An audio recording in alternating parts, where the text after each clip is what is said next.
All right, it is Friday night. You know what that means.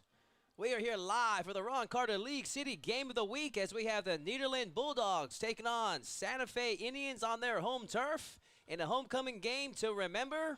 We are wrapping up the national anthem. I am Todd Moore calling the action here with Clay Roberts. Clay, how do you like it?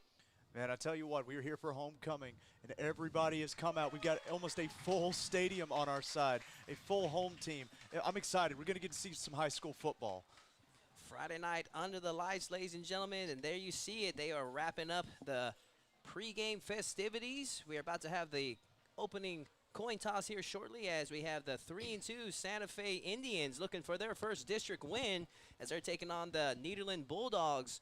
Nederland Bulldogs coming off of 2 years ago going 3 rounds deep into the district playoffs and now looking to bounce back a season with a solid win here tonight, but they got their work cut out for them. Absolutely. You know, that's the thing about high school football, and anytime you're affiliated with a school, you're going to lose players, you're going to gain new players. There's peaks, there's valleys, there's highs and lows. Nederland looking to get back to playoff form, but they've got a tough test here at Santa Fe at homecoming. There we see the team captains for both teams. We got number 15, Harrison Wainwright from the Indians. We got number 75, Michael Rodriguez, number 44, Jose Uresti, and number 2, Kyler Thompson for the Indians, representing the Santa Fe High School for the coin toss. Go ahead, Clay. And as they finish up right here, guys, we're taking a look here. Yeah, I'm trying to see if we can see who the team captains are for Nederland. We've got number 27. It looks like Quincy Thibodeau. And I can't quite see the other one, so I know we have 27, though. As it looking like the Santa Fe Indians are going to be receiving in the opening kickoff. And as you see on the Bulldog side, they had like the whole team step out for the coin toss. Almost Absolutely. Looking to get into the heads of the Indians early. Oh, it's a sign of solidarity. They are showing up in a pack.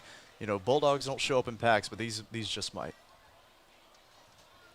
It's going to be interesting to see what head coach from Santa Fe, Coach Ryder, has in store, what plays he's been working on all week, and how his opening drive is going to look as we are about to kick off this game. Once again, I want to thank everyone that's watching live on clearlifemedia.com. I am Todd Moore calling the action here with Clay Roberts, and you're watching the Ron Carter League City Game of the Week.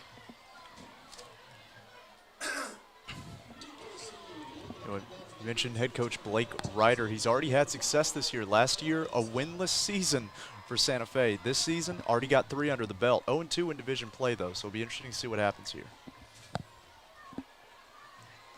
Looking to bounce back after a 2-game skid. They kicked the season off at 3-0. Now looking for their first district win here tonight as they take on the Bulldogs. Very hungry team.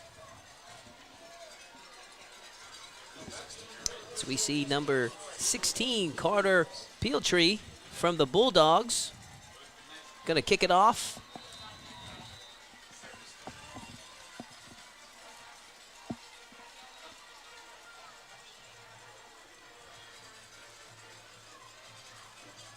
A lot of excitement in the air here tonight. Nothing like a homecoming game on Friday night under the lights. And there's the kick.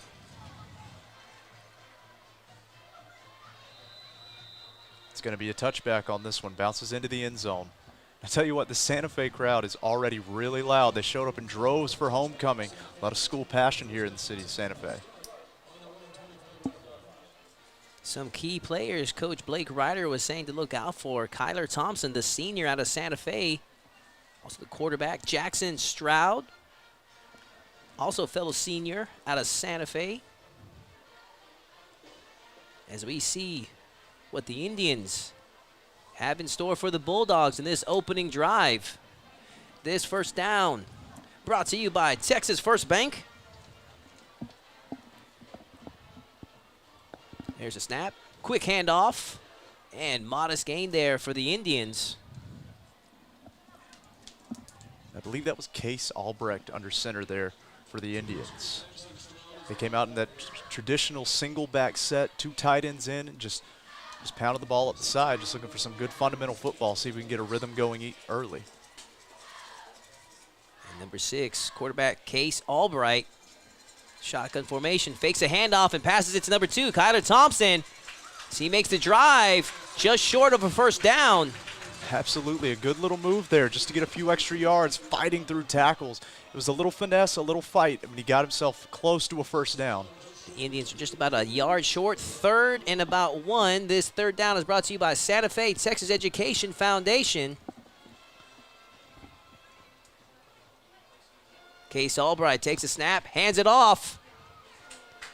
And I believe they picked up the first down, Clay. Absolutely. He was fighting, spinning. Who was that, number 44? Yes, number 44, Jose Uresti. Jose Uresti, listed as a fullback. He showed every bit of it there, fighting his way to the first down. It was a physical drive, and Santa Fe's on the move back under center. Once again, this first down brought to you by Texas First Bank. 1st and 10, quick handoff there for the Indians. Solid drive there for their running back. So he picks up a solid 8 yards, and that is number 42, Jackson Stroud, one of the key players Coach Ryder was talking about earlier this week in the interviews. Absolutely. We gotta be paying attention here. They're moving quick, and I don't think Nederland was ready for this. 2nd down brought to you by Santa Fe Texas Education Foundation. It's once again another handoff to number 2, Kyler Thompson. And I believe they faked it to the fullback and swept it on the outside. Kyler Thompson just fought his way to another first down, I believe. Depend on the spot. Nice. The Indians once again, and they are moving the chains here early, Clay. My goodness, it is a drive already. It is methodical and fast-paced. We're not even 2 minutes into this football game. We already got about 3 first downs for the Indians. Faking the handoff, Albright on the move, and he makes the connection to Thompson. Thompson at the 15, the 10, touchdown Indians! My goodness. Wow, what a run there for the senior from Santa Fe High School. And I tell you what, that was a play action set up by all the runs we saw earlier in the drive. The run set up the pass. It's just fundamental football done at a fast pace. That's exactly what Santa Fe just did there, put 6 points on the board. That touchdown brought to you by Ron Carter, League City. There's the kick, and the extra point is good. Santa Fe leads the game 7-0 in this homecoming game. What a statement. My goodness, that was about as pretty a drive as you could ask for. And now we see what head coach from the Bulldogs, Monty Barrow, what he has to answer back for the Indians as he's about to make his first drive of the game. You know, and if you're on the other side after a drive like that, you've got to talk to your players. You've got to let them know this isn't the rhythm we want early. Calm down, let's play our game, and let's see if we can slow Santa Fe down. Coach Monty Barrow has over 30 years of coaching experience at Nederland High School, so he's a veteran. He knows how to deal with pressure like this. Absolutely. He's seen it all, but my goodness, that was just sound fundamental football right there from Santa Fe. Then we see number 15, Harrison Wainwright, the senior out of Santa Fe, going to kick off to the Bulldogs. Solid kick there. I believe there was an offsides there from Santa Fe. I believe one of the players ran out. This is going to be one heck of a return. Well, I was shaping up to be as he got pushed out of bounds right about the 48-yard line. I believe that one of the Santa Fe players ran past the kicker there before the ball came out. This first down brought to you by Texas First Bank. As they are going to spot the ball right at about the 49-yard line. Solid return and good field positioning for the Bulldogs in their opening drive. Yeah, that's what you want after a good offensive drive from Santa Fe. Get yourself some good field position and try to even things up here. Some key players to look out for that Coach Monty Barrow was talking earlier in the interviews this week. He was talking about Travis Roman and number 10, Landon Kaywood, 3-year starter. Does some receiving for them. Very experienced player. You know, and it's rare you ask a coach about their key players and they mention an offensive tackle. Number 76, Jack Bieber, is a 300-pound guard. I'm very curious to see if they get behind the big man and try to give him a receipt for that touchdown earlier. And he was also mentioned, too, Clay, that Bieber can move. So let's see what he has in store for us here tonight. So it looks like shotgun formation here for the Bulldogs. Number 12, quarterback Aiden Sunday. As he looks for room. He's making moves. Can he connect? And he connects to number 3, KJ Tazzino, as he makes a solid run there. They are in the red zone. I think they're within the 20 yards. Absolutely, and Aiden Sunday made a great move there. There was good pressure from Santa Fe up front. They got penetration at the line. Aiden Sunday made a move and made the play himself with a good throw downfield. Oh, slightly wrong there at the 21-yard line, but they're pretty close. Yeah, it might as well be the red zone. Treat it like it is. Get in that end zone. Let's see what happens here. Heck of a statement in their first play of the game. His number 12, KJ, tucks the ball and runs for it. Makes a solid gain there. Let's see where there's a flag on the play. Who's that's against? Yeah, I saw flags fly in from everywhere, so let's see what happens.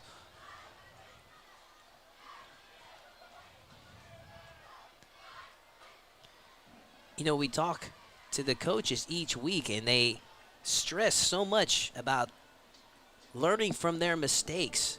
And it's little mistakes like that that kill the momentum. And that's going to be against the, looking like they're moving the ball. I think that's against. Might have been offsides, I think, on Santa Fe. They're going to repeat first down. Yeah, it was. It must have been a Santa Fe offsides penalty there. Regardless, it was a good call by Nederland because you took advantage of that rush from Santa Fe. You ran a quarterback draw and managed to get some yardage. But either way, you got yardage and a first down here. So let's see if they can capitalize on just even better field position. They're in the red zone now. This first down brought to you by Texas First Bank. 1st and 5 here for the Bulldogs as the quarterback makes connection with number 3, KJ Tazzano, as he runs into a wall of Santa Fe Indians. You know, we mentioned Jack Bieber earlier, the big guard that can move. He was out there with the receivers throwing down blocks. Already seeing him out in space. Already proven to be a force to be reckoned with. Number 76, the offensive guard from the Bulldogs. Look at him to make some moves. Biggest man on the field right now. Can't miss him. No doubt about it. And those big men pay dividends when you're this close to the goal line. This second down brought to you by Santa Fe Texas Education Foundation. Quick handoff from the Bulldogs to number 32, and he is quickly brought down. Good defensive stop there for the Indians. You know, we're seeing it already. We're seeing patterns emerge. Santa Fe is busting through that line. Running the ball is going to be very difficult, and anytime Aiden Sunday has made a play on this drive, it's been through making moves and juking and driving in the backfield. They are about 3 yards shy for a first down, and we are currently about 3rd and 3. This third down brought to you by Affordable Air and Heat. Is number 12, Aiden Sunday. Shotgun formation as he decides to tuck and run. Is it enough for the first down? And he runs into. It'll depend on the spot. Ooh. I think the Santa Fe Indians were able to make a solid stop there. This is going to be 4th and short. Let's see what the Bulldogs decide to do. I believe so. And to be fair, we are at an angle up here, so it's tough for us to see, but the ball is spotted, I believe, well beyond the first down marker. Okay, well, they're going to move the chains. They gave the first down to the Bulldogs as it is spotted right at the 9-yard line. 1st and goal for the Bulldogs. It'll be 1st and goal here. Mobile quarterback in Aiden Sundays. He is already displaying his footwork and speed. Yeah, speed and an arm. Aiden Sunday is showing out so far on this drive. His first down, once again, brought to you by Texas First Bank. Sunday hands it off. Solid. Santa Fe making an early statement here saying you will not run the ball against us. You will not run at us. We are going to get through your line every time and force you to put the ball over our heads. We are 6 minutes, 35 seconds left in this first quarter, and it has been all action right from the get-go, Clay.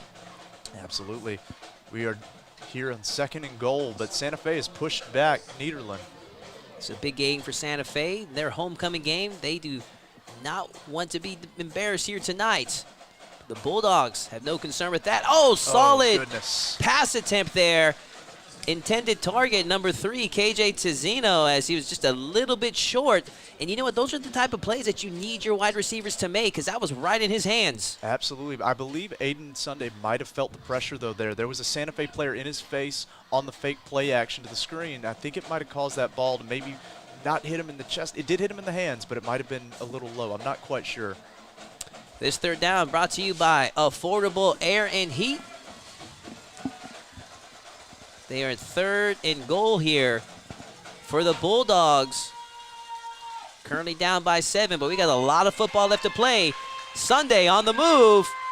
Can he make the connection? Ooh, wow, good attempt there. He had a man open. I apologize for cutting you off. He had a man open. He just could not get there, and that was credit to the Santa Fe defender. I'm trying to see the number. I can't quite make out what it is. He got pressure on Aiden Sunday. He got pressure on number 12, got him moving out of the pocket and forced that incompletion. Clay, you got to wonder, are they going to go for it, or are they going to go for 3? Looked to me like the kick team is coming onto the field. They will settle for 3 points. Smart play. It's still early in the game and still plenty of time for them to recover from that, but that was one heck of a drive there for the Bulldogs. For sure. That was a very promising drive for Nederland. You had some action. You saw some things that you can work on, some things that you can fix. The big question is going to be that defense. This field goal kick is brought to you by Ron Carter League City, and the kick is good. 7-3, Santa Fe. 7-3. We've got ourselves a close one-score game, 2 very good drives. Stay with us, ladies and gentlemen. We take a quick break.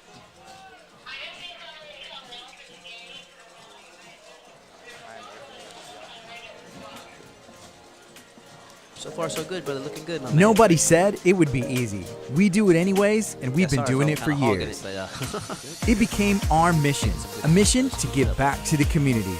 Because this is our community too. It's at the heart of every phone call, meeting, and sale. Here at Ron Carter League City, our community is you. Ram, Dodge, Chrysler, and Jeep. Ron Carter League City, you deserve it. To learn more and shop our inventory, visit roncarterleaguecity.com.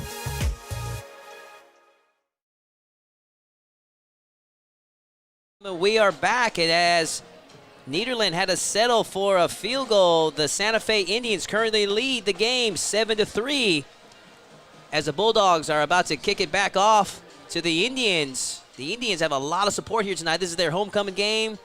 You feel the energy in their crowd, and they are fired up here tonight. Absolutely. This box is rocking as we hear the band playing. There's the kickoff. Man, that is one heck of a kick for a high school player. Absolutely. Great kick. Strong leg on that young man. You know, and this to me will be the tale of the game. What's going to happen here? Will Nederland be able to stop Santa Fe's offense? Because that first drive was a little too easy, a little too textbook. I'm very curious what they're going to do here to try to stop that offense. See what adjustments Coach Barrow from the Bulldogs has made. This first down brought to you by Santa Fe Texas Education Foundation. So we have head coach Blake Ryder and his Santa Fe Indians as they look to hold on to their lead.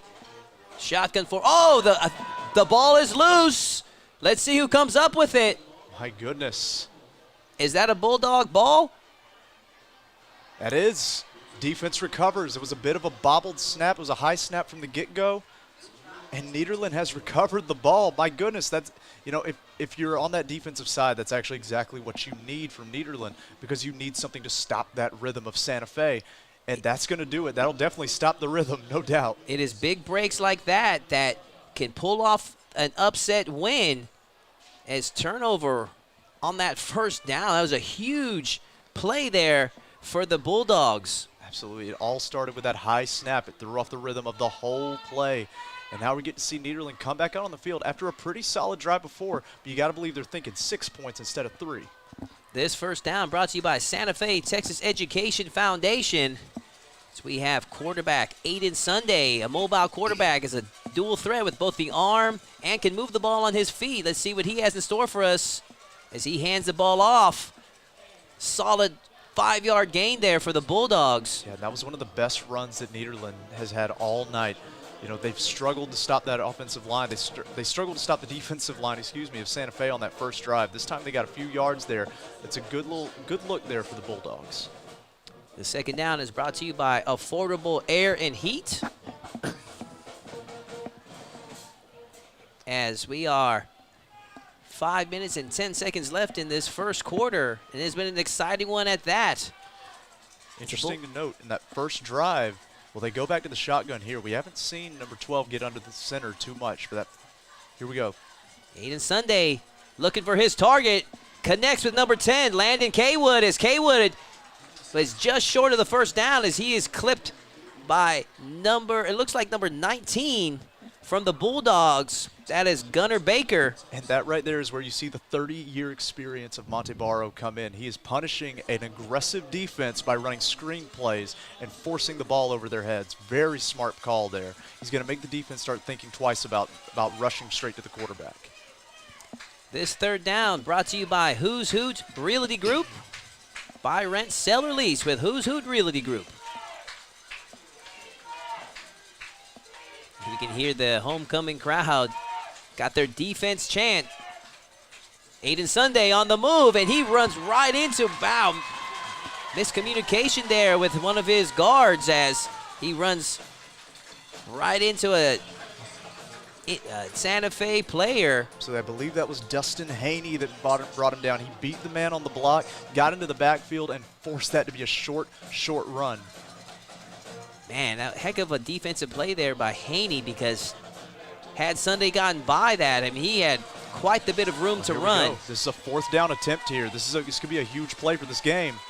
Sunday looking for his target. Look at the arm on that. And a little bit overthrown. Absolutely. Santa Fe was ready for it. There were two Santa Fe Indian defenders back there.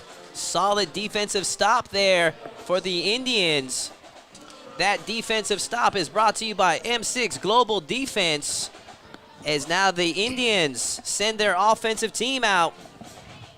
I'll tell you who the happiest person on Santa Fe's side is. It's the running back that fumbled that ball, because they just saved him for 6 points, and that being a much bigger deal than it was. Now they've got a second chance to try to put some more points on the board.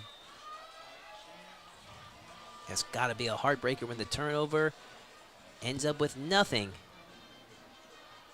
So we see number 6, Case Albright, quick handoff to, I believe that's number 11, Steven Garcia. As he makes a short gain. I actually think that was number 18. 11 is listed as a receiver. I believe that might have been number 18. Apologies to number 18 if that was the case. As we are in second down. This second down brought to you by Who's Hoot Realty Group. I believe that was Chandler Nolan. But regardless, Santa Fe moves so quick on offense anyway. It's going to be tough for us to keep up. There might be a few more of those throughout the night. 2nd and 5 here is another handoff right down the middle, and good defensive play, as there is not much of a gain there for the Indians as they run into a wall of Nederland Bulldogs. Absolutely. It's a good defensive stop for Nederland, but it's one of those keep you honest plays, because the way Santa Fe is playing, they have so many players in the backfield. The running back might get it. The fullback might get it. They might fake the pass, but it's just a little something to keep you honest. This third down brought to you by Who's Hoot Realty Group. Faking the handoff as he makes a connection to number 15, Harrison Wainwright, and Wainwright picks up the first down. Nice job there from the Indians. Absolutely. This is just a balanced offense. It's a lot of fun to watch. It's old school and new school wrapped into one. It's running to set up the pass, but at a fast pace, a fast 2-minute style pace. It's something special, I tell you what. This is what Texas football is all about, Clay. Man, you're telling me. Look at this. It's an interesting formation here.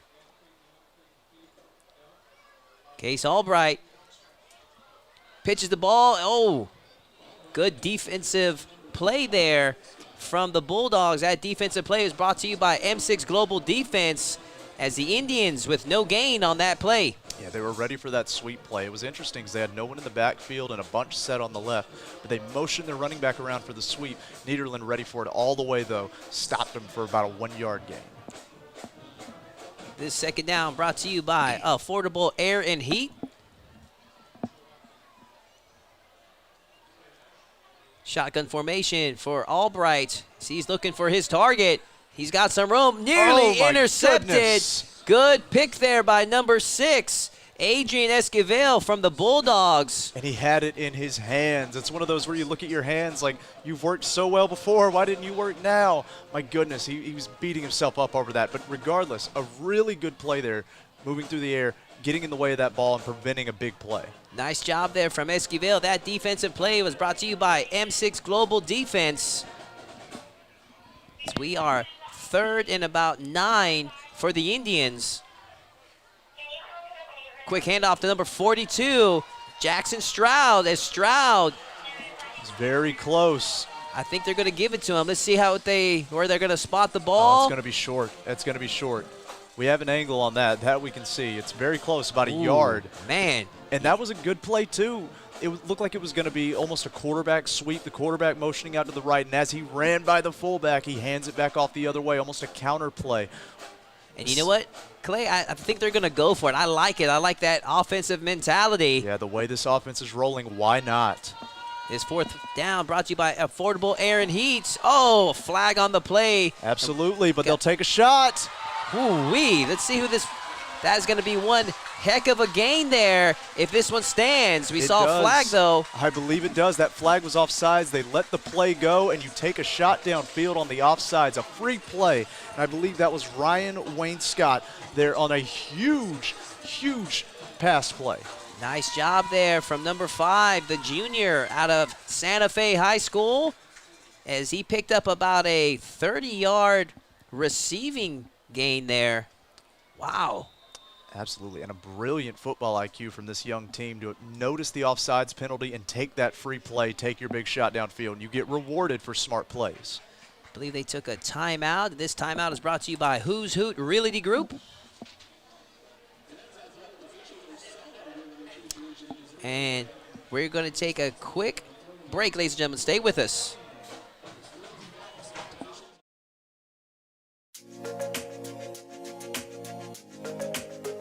Nobody said it would be easy. We do it anyways, and we've been doing it for years. It became our mission, a mission to give back to the community.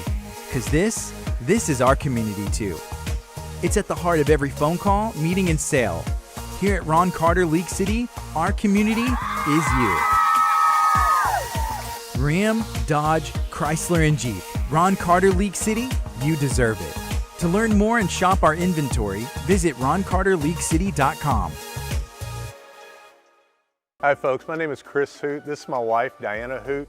We're with Who's Hoot Realty Group, powered by Keller Williams of Clear Lake. We're longtime residents of Galveston County. We were both born and raised in Texas City, graduated from Texas City High School. We specialize in residential and commercial real estate. So if you're looking to sell, buy, lease, or rent property, please reach out to us. Who's Hoot Realty Group, the ones who can. Welcome back, ladies and gentlemen. As you have not missed any action, the Indians are taking it first down as they hand the ball off right up the center. It's going to look to be a loss of yards there. You know, and that's kind of what you expect. Santa Fe wants to get the ball rolling almost literally. They want to get that offense going and moving. Santa Fe takes that timeout, slows down the pace, slows down the rhythm. That's almost like what you'd expect after a timeout, I believe, from Nederland on that last possession. Good call from Nederland to break the momentum because they had just had one heck of a passing play there from the Indians. Faking the handoff, number 6, Albright, as he makes the pass for intended target, number 2, Kyler Thompson, but he had one of the Bulldogs all over him. He did. I believe the ball would be ruled uncatchable because it went out of bounds. If it had been a well-thrown ball, then it might have wound up being pass interference on that. And Clay, can you believe that we were already in 1 quarter down? And ladies and gentlemen, stay with us as we take a quick commercial break for our 2nd quarter. You know, homecoming, Clear Light Media, whatever it may be, quarter. it just adds a little bit extra juice to the game, and it can't be a distraction. It's just got to add fuel to the fire. I'm Corey Moss. I'm the Vice President and General Manager of the Valero Texas City Refinery. It's great to have some time to talk a little bit about Valero and the United Way. You know, we have 6 key values in Valero, one of those being caring. And it's not just caring within the team members of the Valero site and the company, but more importantly, it's about caring in the community. Valero believes in giving back to the community, and it's through the funds and the pledges of our employees and the matching gifts that our company does, we're able to support the agencies of the United Way. Learn more ways to donate to the United Way Galveston County Mainland and your impact on the community by visiting uwgcm.com. And welcome back, ladies and gentlemen, as you see the score 7-3 for the home Santa Fe Indians as we are taking things into the second quarter. I want to thank everyone that's watching live on clearlifemedia.com. I am Todd Moore. Call the action here with Clay Robertson. Clay, we got one heck of a football game going on here tonight. Absolutely. I think it's a lot closer than most people want for a homecoming game. But for us, I think this is kind of nice. We're getting to see some good action. When you have action like that, first quarters zoom on by. We didn't even notice all the time that had went by so fast. Yeah, the end of the quarter caught us by surprise. Okay, we are in the third down, 3rd and 10 for the Indians. As we see, goodness. hurtling over, making his way. Do we have that ruled? That's going to be just short. And that is a shame. With that much effort, you hurdle a man, you drag another human body, and you just get short of the end zone. Give it to that young man one more time. Let him earn his touchdown. One heck of a play there for the Indians. They're going to go for it here. 1st and goal. Let's see if they can make it happen. Another quick handoff to number 42. Touchdown, Indians! Jackson Stroud, the senior out of Santa Fe with the moves. Absolutely. He is listed also as an outside linebacker on the other side of the ball, so you know he's a big boy running on 1st and goal on the 1. That's exactly what you want. That touchdown is brought to you by Ron Carter, League City. So we got number 15, Harrison Wainwright, here for the extra point. Oh, they're faking it out. Number 4, Cash McGee making the pass, and they got the 2-point conversion. Wow. My goodness. Trick play there from the Indians. My goodness, what a statement. That's a smart play, because now you have a 10-point game instead of a 9-point game. That's actually a good move there, good call there. Don't go anywhere, ladies and gentlemen. We're going to take a quick break.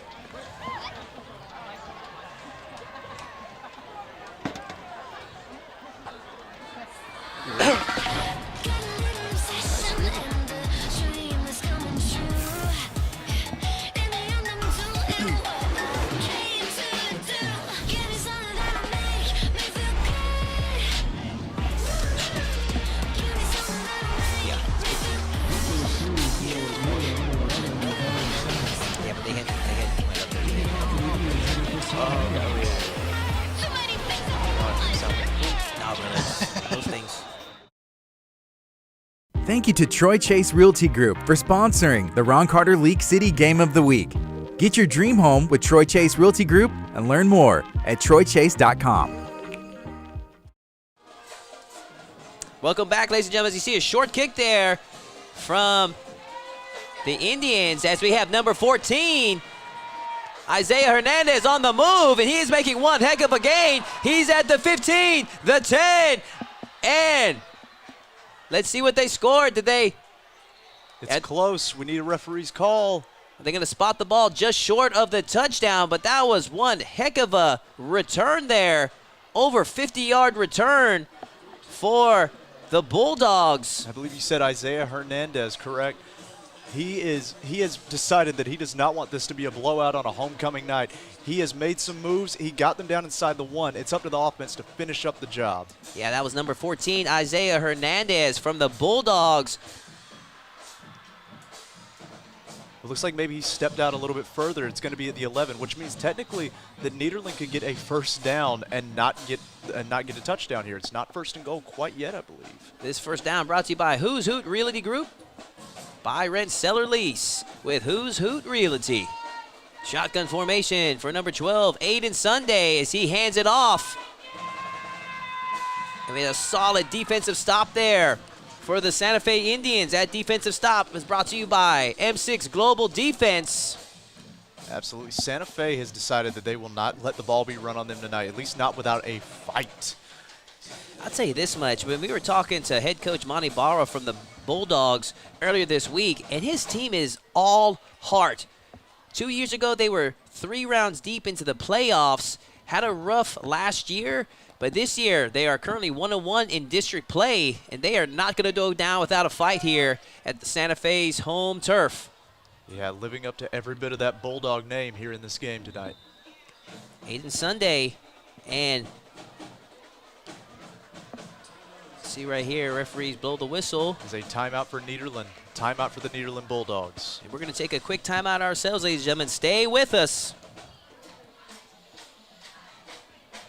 My name's Jennifer Webb. I'm the head volleyball coach at Santa Fe High School, and you are watching the Game of the Week on Clear Life Media. She's our head volleyball coach. We love her.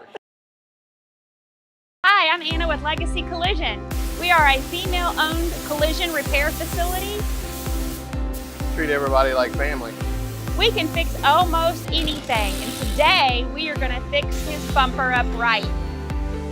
7887 FM 2004, Hitchcock, Texas, just south of the blimp base.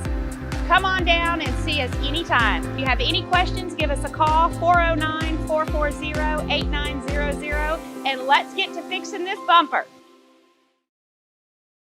Gentlemen, welcome back as we have 2nd and 12 for the Bulldogs as they got a lot of momentum on their side after one heck of a running play. Or I'm sorry, a kick return from number 14, Isaiah Hernandez, as they're looking to take that momentum into the end zone. Faking the handoff. Sunday on the move as he is brought down right at about the 5-yard line. Yeah, Aiden Sunday made a good move there. It was a little fake counter, almost like a fake sweep, and he motioned back up on the inside. Got good yardage to get them close to a first down, but not quite there yet. And again, they can get the first down without scoring on this because of the weird positioning of the ball. This 3rd down brought to you by B&O Construction. They are 3rd and 5. Man, and I tell you what, I would keep the ball in the hands of Aiden Sunday because he has been showing out so far. Sunday now. The ball's up. Intended target there. I believe that's number 15. Oh, I'm sorry, number 13. A tad overthrown. Yeah, and a Santa Fe player came down with it, but he was well out of bounds, I believe. Good coverage there by the Santa Fe Indians, preventing that catch. As we are now 4th and 5. Go ahead, Clay. Sorry. Oh, no, you're fine. And Nederland has had the most success when they've gotten Sunday moving out of the pocket, moving out, and throwing those passes on the run. That's when they found the most success. So I'm curious if we see that here on this 4th down play. How about that, Clay? They're going to go for it. They're not no field goals this time. Yeah, absolutely. And here we go. In the hands of the leader of the team, Sunday. Oh, he is just short of that pass. Man. That is twice that he has had a man open in the end zone. They have good success getting him moving because of that pressure from the Santa Fe defensive line, but he just hasn't been able to complete those passes once he gets out of the pocket. And what a statement from the Santa Fe defense. That defensive stop brought to you by M6 Global Defense, as they are now going to send their offensive team out on the field. You know, the Santa Fe Indians have made a statement on defense because twice after the fumble recovery, then again after the big kickoff, they have found a way to keep Nederland out of the end zone. Long field ahead of them, though, as we are at their 5-yard line. The way that offense has been playing, I don't think Santa Fe's too worried about it. Let's see what happens. Number 6, Case Albright. As we look at a short gain here for the Indians.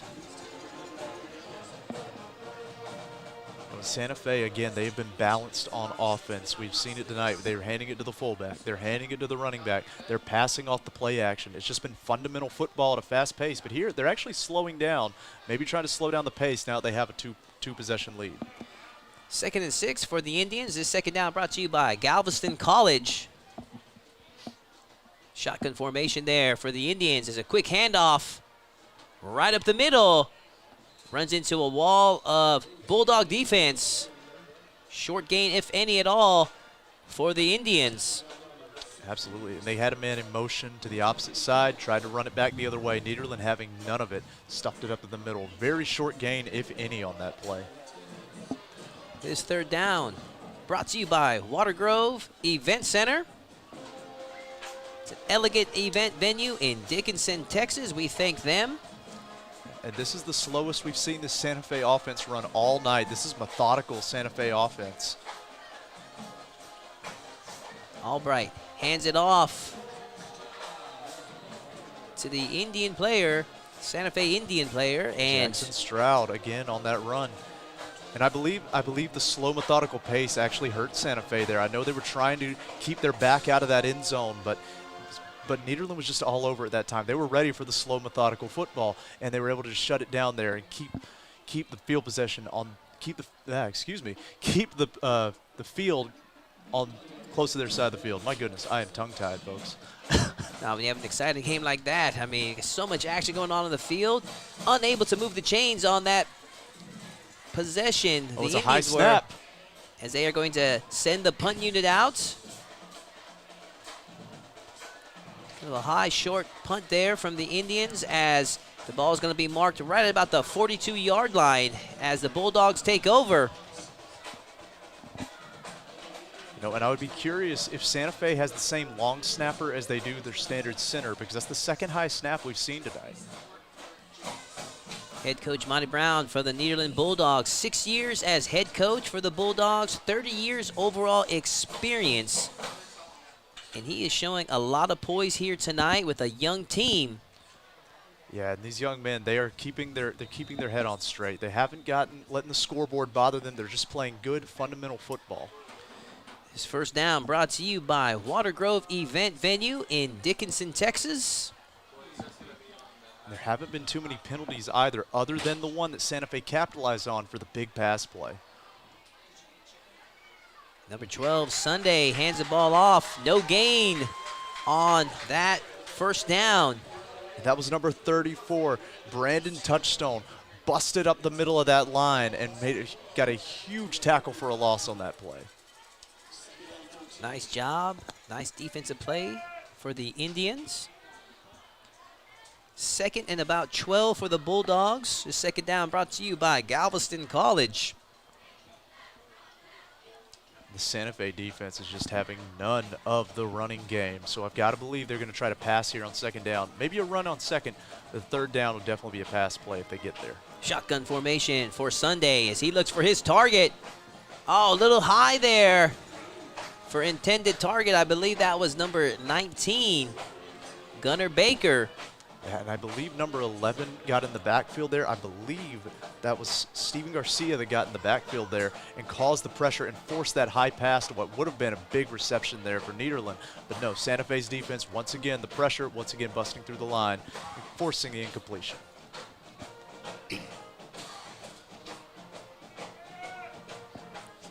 Apologies, that's number 19, Jake Havard for the Bulldogs. That was the intended target. So once again, we are 3rd and 12 for the Bulldogs. Sunday looking for his target. And he makes a solid connection to his receiver. About a 30-yard gain there. My goodness. That was an absolutely beautiful pass connecting to Travis Roman. And it was just perfect. It was right between the defenders. There were 2 Santa Fe defenders down there, and the ball went right between them, threading the needle. A perfect pass for a huge connection. The precision on that, Clay, was incredible for Mr. Aiden Sunday, the quarterback out of the Bulldogs. Absolutely. The story is the pressure of Santa Fe. When they don't get it, Aiden Sunday is able to complete these big passes. When they are able to get it, they disrupt the entire offense. Once again, shotgun formation for Sundays. He makes a connection to number 2, Travis Roman, as Roman brings it in. Touchdown, Bulldogs! Nederland has decided they will not go away. They score on that play there. 2 big pass plays, Sunday to Roman, and we've got ourselves a 1-score game again. We got a football game, ladies and gentlemen, as the Bulldogs make a huge statement. That was a big play, Clay. They needed that one. Absolutely. 2 big pass plays. Nederland calling smart plays, calling the screens, making big precision passes downfield. This extra point brought to you by Ron Carter, League City, and it is good. 10-15 still for Santa Fe, and don't go anywhere, ladies and gentlemen. We're going to take a quick break. I am Anthony Archidiacono. I go by Archie, and I am Student of the Week at Santa Fe High School. I've worked my butt off the past 4 years being on varsity. Something hard, you know, no one's just given that honor to be able to play varsity for 4 years. I've been a 3-year starter. I mean, I guess if you put the time in, everything will line up at some point. It's a big thing here. There's a lot of things that happen to this school, and a lot of people take it for granted and don't understand what it really means.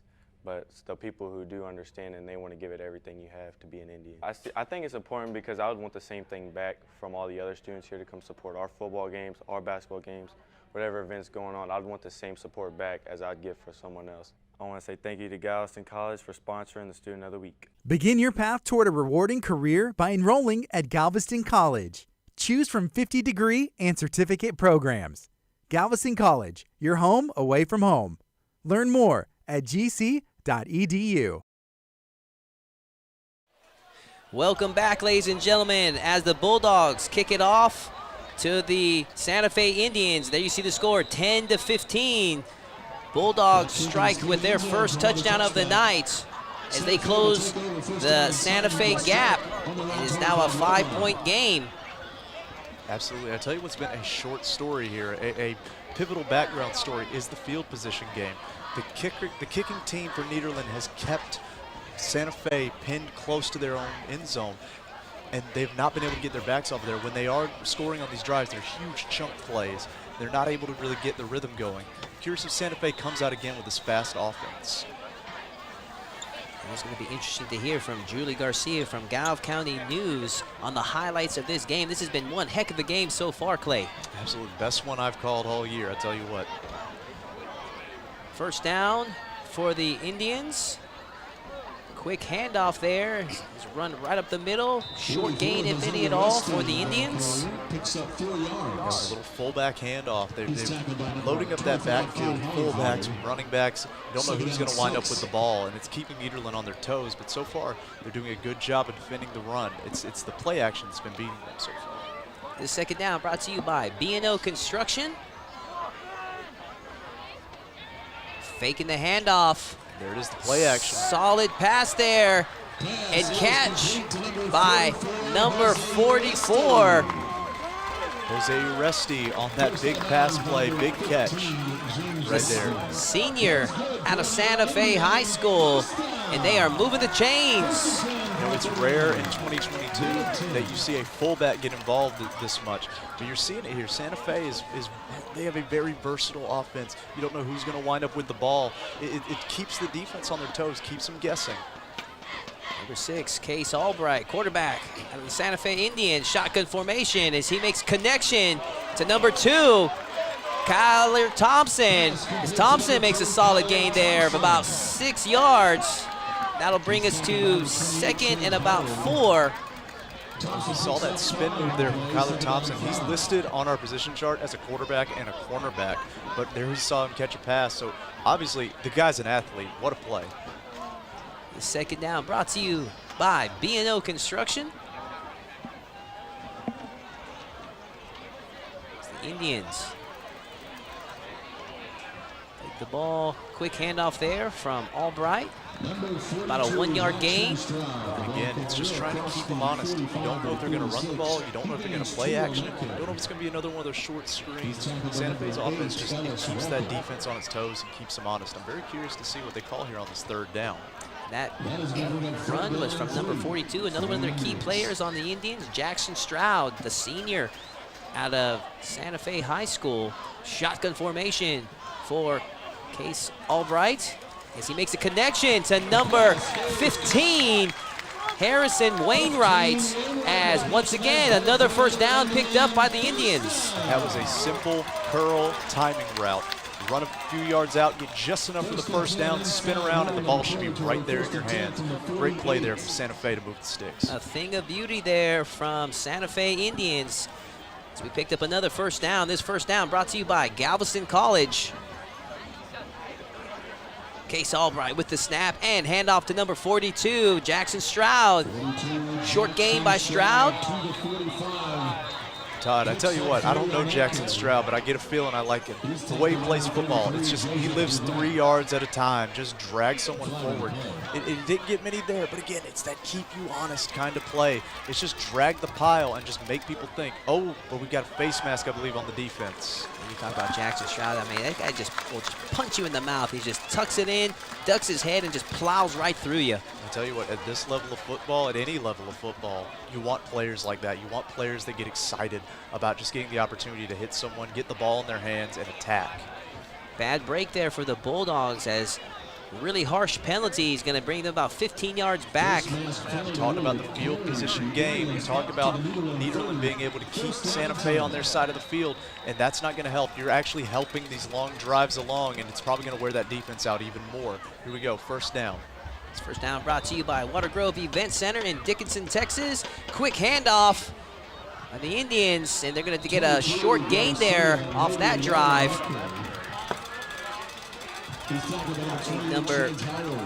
Trying to see who got the ball. Number 22 from the Indians, unlisted player. Yeah, we do not have him on our depth chart. He got a short run there, short gain. Here we go, a second down. Second down brought to you by Galveston College. Faking the handoff. Albright looking for his target, number 42. And touchdown Indians. And that was our man we were talking about, Jackson Stroud, the senior out of Santa Fe High School. Big Jackson Stroud. He plays fullback. He's running out like a tight end, and right there he caught a huge pass like a wide receiver. Athlete. Take off the fullback mark. Put him as an athlete. The kid can fly. What a play there from Jackson Stroud. Santa Fe puts 6 on the board. This extra point is brought to you by Ron Carter League City. Well, it's a block. Oh, look at this. Blocked oh kick. Oh, my goodness. What is going on here? As the Bulldogs take it halfway across the field. He's at the 30, the 20, the 10. Touchdown for the Bulldogs. Wow. That is going to be 2 points counted for the Bulldogs off that block kicked. I understand after a play like that, you want to call a touchdown, but 2 points there. 2 points for Nederland. Wow. Just when you think that you've pulled away, you've made it a 2-possession game again, Nederland puts 2 points on the board. And with that, ladies and gentlemen, stay with us. We're going to take a quick commercial break. Watching the Ron Carter League City Game of the Week on Clear Life Media, presented by Galveston College. With more than 80 certificate and associate degree programs, learn more at gc.edu. Water Grove Event Venue. Water Grove is an elegant event venue in Dickinson, Texas, overlooking the beautiful bayou. Water Grove. Elegance at every event.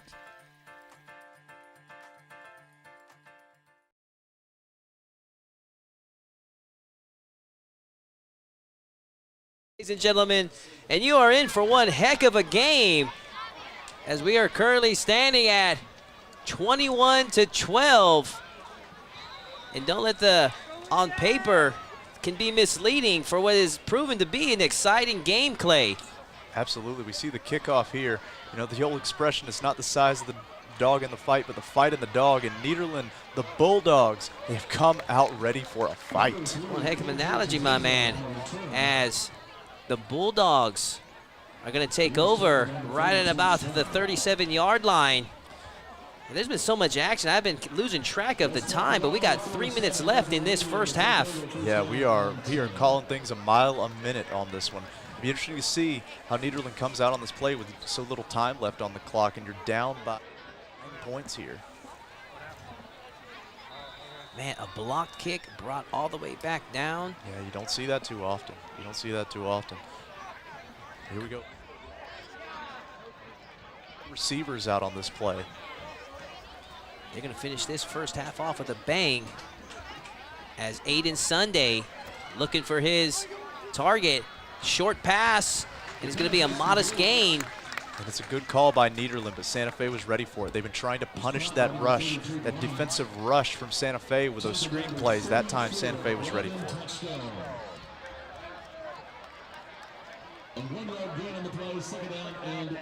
Still 2nd and 9 here for the Bulldogs. This second down brought to you by Galveston College. Here we go again, that 4 wide receiver set. Shotgun formation for Sunday. See, shows you his footwork. And is that No, the referee says it was a drop. And he had a better view than we did. He was right there. It was very close, very close. A well-thrown ball from Sunday, but I believe it must have hit the turf. The referee called it off almost immediately.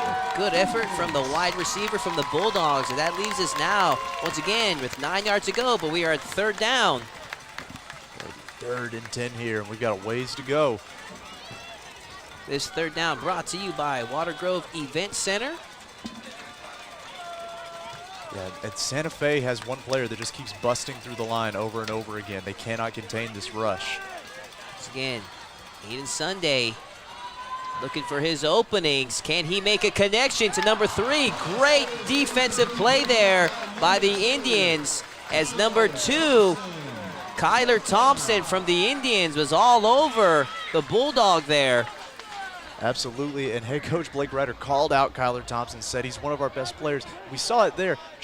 He actually got beat on the route and used his closing speed, closed up the distance, broke up that pass play. Excellent play defensively from Kyler Thompson.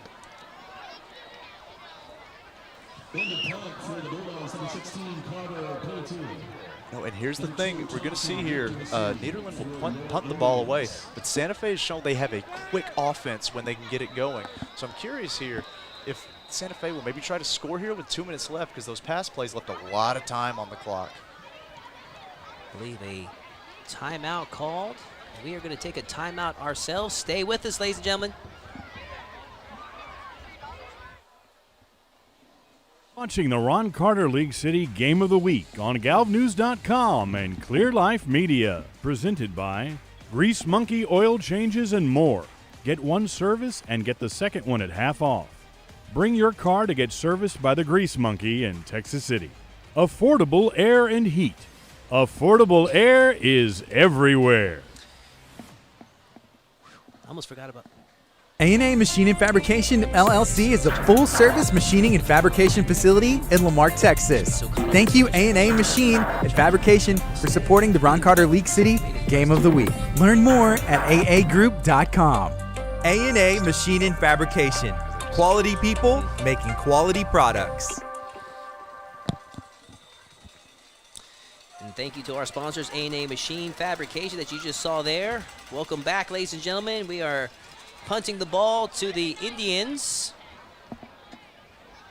as it's looking like the ball is going to be spotted down at about the 21-yard line as the Indians are going to take over. And Clay, you were mentioning how the Santa Fe Indians have such a fast offense, and this is some dangerous territory for the Bulldogs. Yeah, absolutely. And I'll tell you what, though, Nederland's special teams needs a shout-out. They've already got a blocked extra point that was returned for 2. They've done a good job keeping the field position going their way. That was a good punt there. Took a good roll and good football IQ there from the special teams of Nederland to let that ball roll down inside the 20, or close to the 20 at least. Got a minute 49 left in this first half. Quarterback Case Albright and the Santa Fe Indians to see what they can do. Plenty of time on the clock. And if you're Nederland, you keep an eye on number 42. Oh. Do they have a free play? The flag's up. Intended target number 4. Oh, are they going to count that? Incomplete pass, but an athletic move there from number 4, Cash McGee.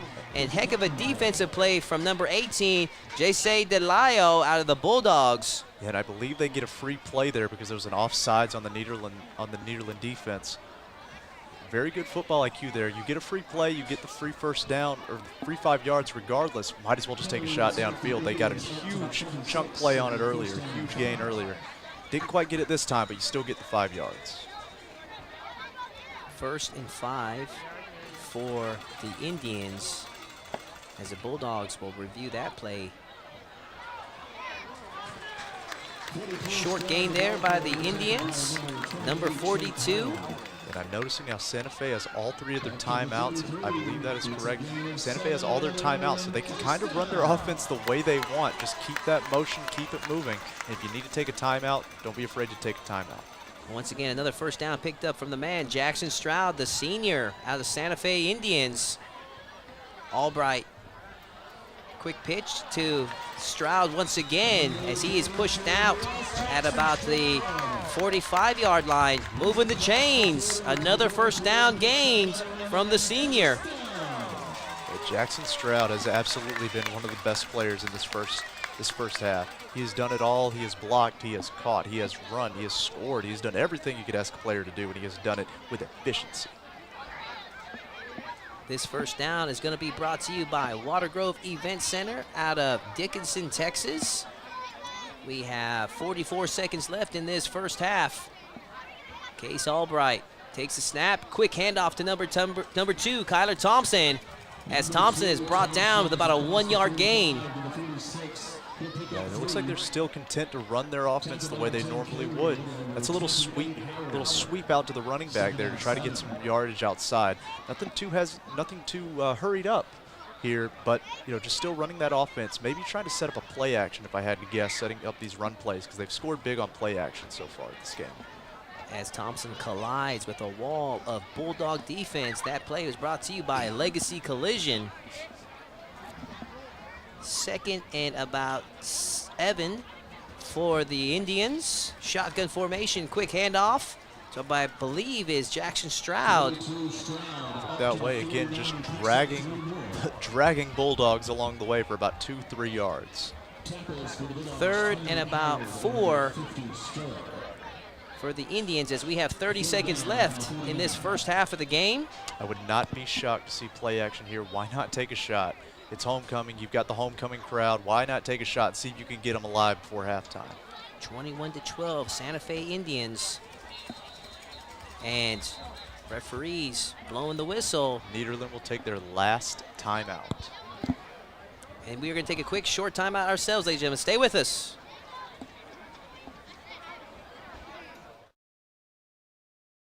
You're watching the Ron Carter League City Game of the Week halftime show on Clear Life Media, presented by Ron Carter League City Ram Chrysler Jeep Dodge, RonCarterLeagueCity.com.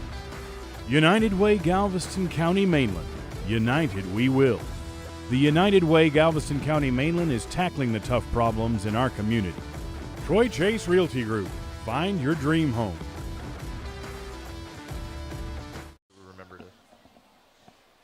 All right, welcome back, ladies and gentlemen. There you see our homecoming crowds as they are fired up for their Santa Fe Indians, as they are looking to go into halftime with a big lead. They already got a modest lead just already. And I wonder if Monty Barrow, head coach for Nederland, was thinking what I was thinking. Put some men back deep, and we're seeing it right here, actually, as I say it. Men are getting back, trying to defend this pass play. He's thinking the same way I am. Santa Fe probably going to try to throw one to the end zone here. Let's see what happens. This crowd is fired up as Albright makes a connection, and they're definitely going to get the first down. Let's see how far he can take it. Oh, and that cues the end of the first half. Dramatic ending to this first half as the Santa Fe Indians lead the game 21-12 as they break for a halftime, Clay. Absolutely, probably closer than Santa Fe wanted, but you got the lead going into halftime. Let's see what adjustments both sides make. Third quarter should be pretty interesting.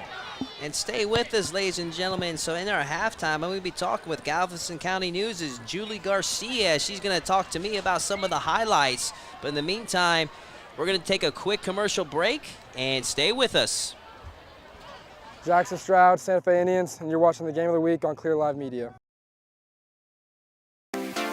Take a tour of Watergrove Event Venue. Let us host your next event. Corporate meetings, parties, galas, fundraisers, and weddings. Overlooking the bayou in the heart of Galveston County with easy access from Interstate 45. Watergrove brings life through expertise and planning. Different rooms to fit the needs of your event. Take your event worldwide with live streaming and state-of-the-art technology. To learn more or schedule a tour, visit thewatergrove.com or call 832-861-6351. Watergrove Event Venue. Elegance for every event. Texas First Bank is a local hometown community bank with world-class, state-of-the-art services. We offer personal and business banking products designed to build communities and relationships. To better serve our customers, we have 27 banking locations, Texas First Mortgage, and Texas First SBA. What makes Texas First different is our leadership. Texas First Bank laid the foundation of what community banking is in the state of Texas today. Learn more about Texas First Bank, texasfirst.bank.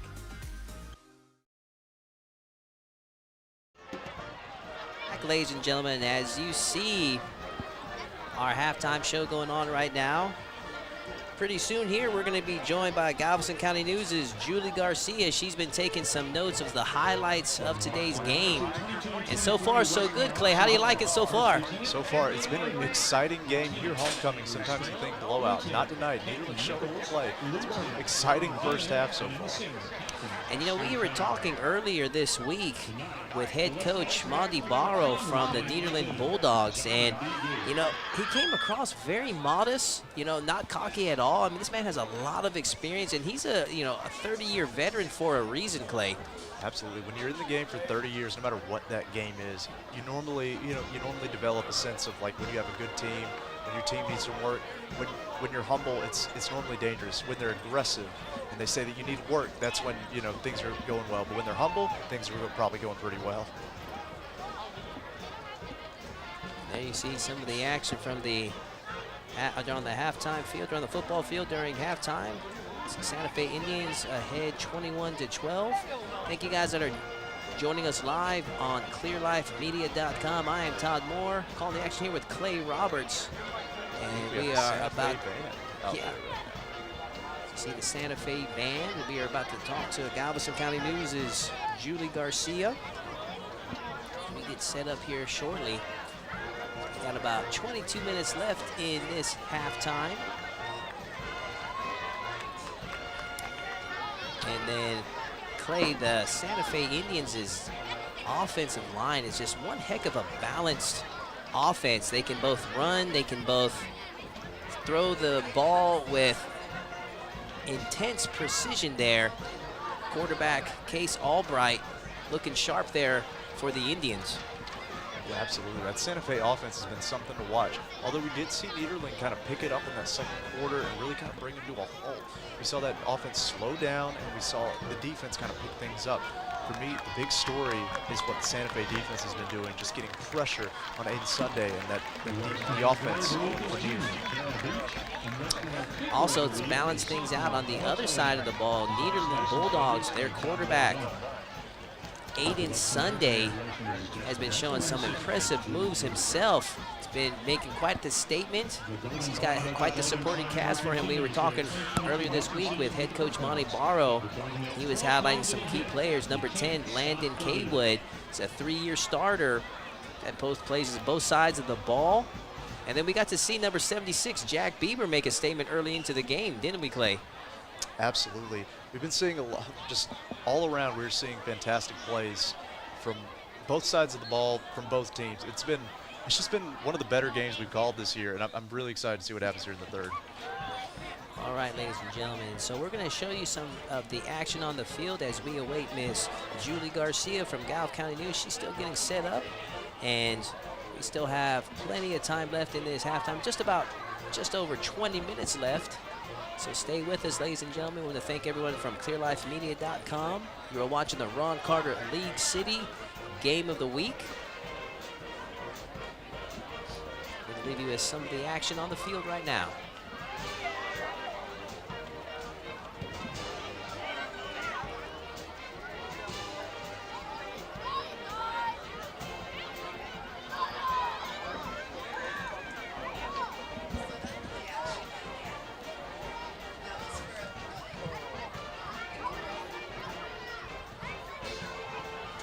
You talk about whenever, like,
filled by drum major Kira Patterson and co-drummer Major Lewis Lang. The band steps off to the strings of Desert Patrol and the United Nations March.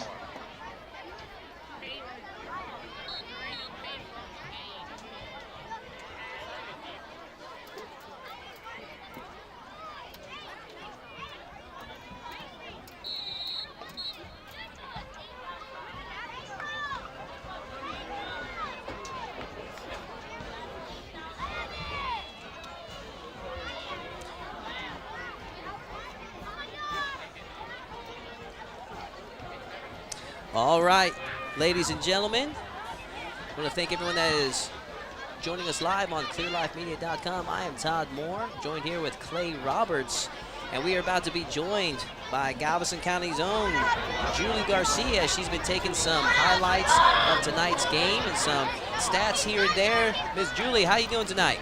I'm doing well, thank you so much. All right, and so far we have the game 21-12 for the Santa Fe Indians. Is this how this game was shaping up to be, how you expected it to be, Julie? This is the second Santa Fe game I've covered this season, and they have a very fast offense, so I kind of knew that coming in. But they are running the ball and passing the ball super fast, which is what I expected from the Indians. What are some key plays of the game and some highlight players that you've been catching here tonight? It's been surprises on both sides. I think both are taking advantage of some weaknesses, and a lot of that is after the touchdown actually happens. They're making some action happen in that time that usually would just be, a point after touchdown. So I've been surprised on both ends. For Santa Fe, we have the quarterback, Case Albrecht. He's been passing for good yardage despite a really tough defense from Nederland. And the same thing on Nederland's side. Their quarterback is Aiden Sunday, and he's been doing some pretty big passes. That's getting them over that hump of incrementally moving forward. Two-score game the Bulldogs are behind with. Do you think that the Bulldogs have what it takes to take it over, or do you think that the Santa Fe Indians are going to punch them in the mouth and maintain their lead here on their homecoming game? I think homecoming is a whole different story for these schools. They get really excited and they have all their fans come out. So I really think Nederland has a tough second half in front of them, but this has been a really surprising game. So I honestly don't know. And as the old saying goes, Clay, anything can happen on any given Sunday. In this case, it's a Friday night, so we still have a whole second half of football left. Absolutely. And Julie, let me ask you, are you seeing anything, because Santa Fe's defense has been just consistently getting through the line, consistently causing problems with the Nederland offense. Are you seeing anything there that maybe Nederland can take advantage of, or maybe they've been trying to run the screens, but what are you seeing there that maybe they can take advantage of? I think Santa Fe's defense is extremely strong up the middle. So if Aiden Sunday, the quarterback for Nederland, continues to make these connections, these big passes beyond that initial D-line, I think they can make some magic happen. All right, well said. And you heard it here from the woman herself, Julie Garcia from Galveston County News. Julie, we want to thank you from Clear Life Media for helping us out here tonight and giving us your stats and notes. So we want to wish you luck, and we will catch you at the next game. Thank you so much. All right, thank you very much, Julie. And guys, so we still have about 15 minutes left of halftime. We're going to leave you with some highlights of the band on the field. So stay with us, ladies and gentlemen. We still have a whole second half of football left to play.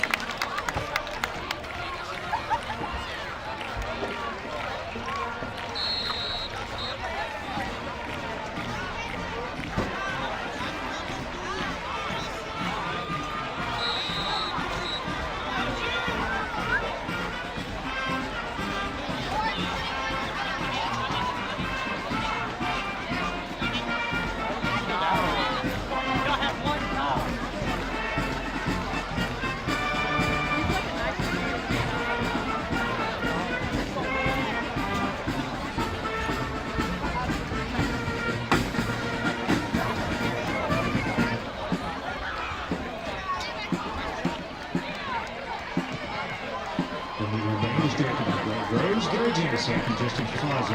The 12 routines are designed by our community to bring health and mitigation of forest motion.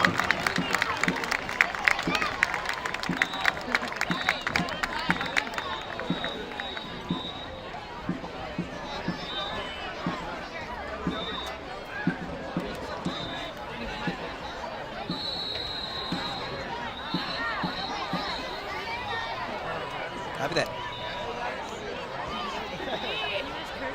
I'm the head volleyball coach at Santa Fe High School, and you are watching the Game of the Week on Clear Life Media. She's our head volleyball coach. We love her. I'm Leonard Woolsey, publisher of the Daily News in Galveston Island, Texas. The Daily News is the oldest newspaper in the state of Texas, older than the state itself. Since 1842, we've been delivering local journalism to people in this community.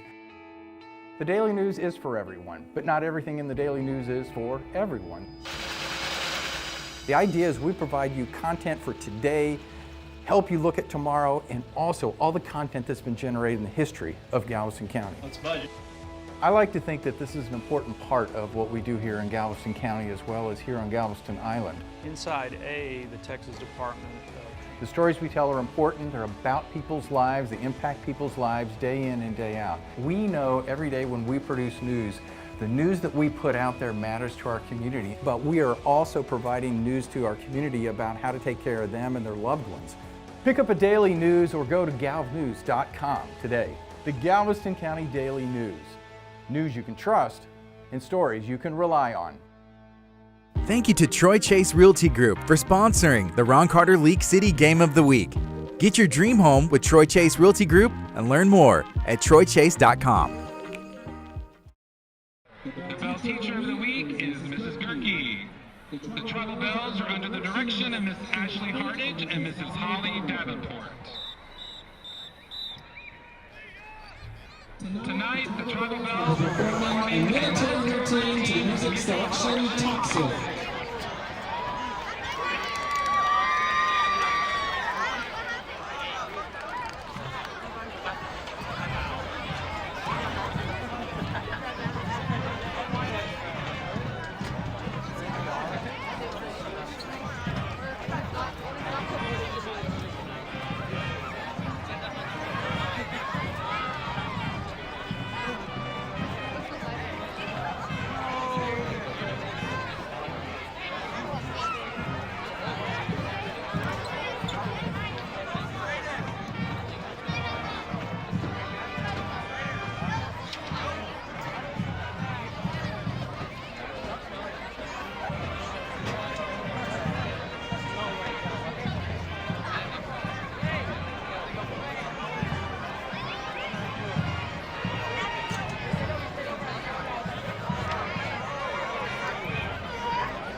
Please be sure to stay tonight as we invite you to watch our Pride of the Tribe High School band perform their halftime show entitled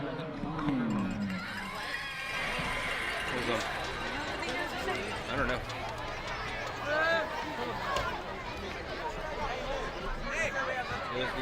You gotta wait for a second.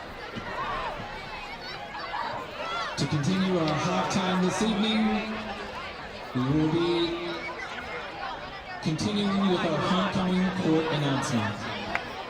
Ladies and gentlemen, we welcome you to tonight's game, and at this time we would like to take a moment to announce our 2022-2023 homecoming court. Starting off is our freshman class, Countess Hannah Alvarez, escorted by her mother, Stacy Kovacevic, and sister Natalie Alvarez. Our freshman class count,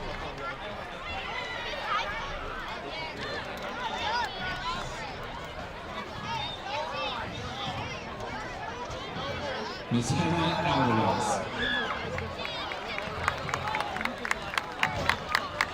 Our freshman class count, Ransom Doty.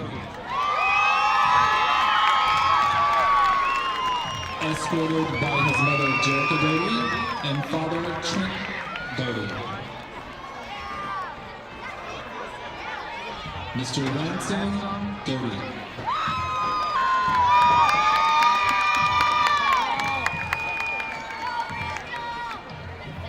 Our sophomore class duchess is Chloe Wainwright.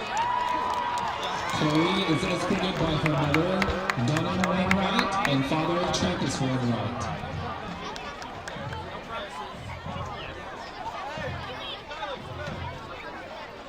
Miss Chloe Wainwright.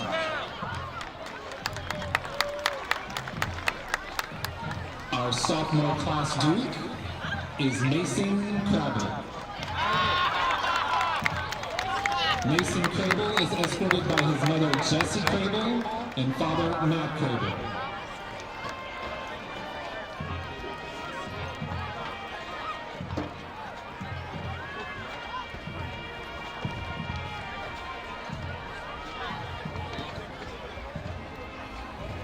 Our junior class princess is Cadence Perez.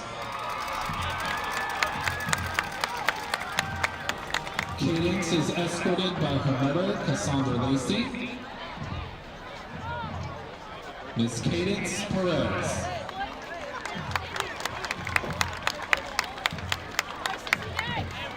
Our junior class prince is Bryce Leal.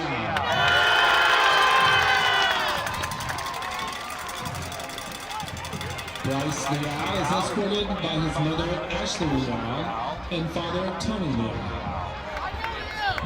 Mr. Bryce Leal.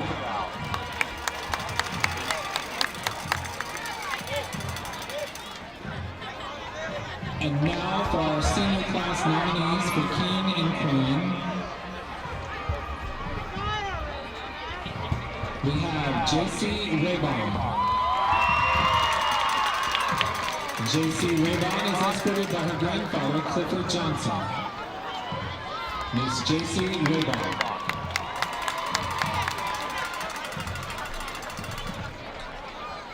Our next nominee is Zane Wood.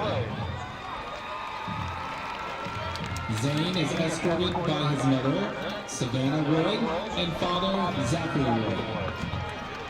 Mr. Zane Wood.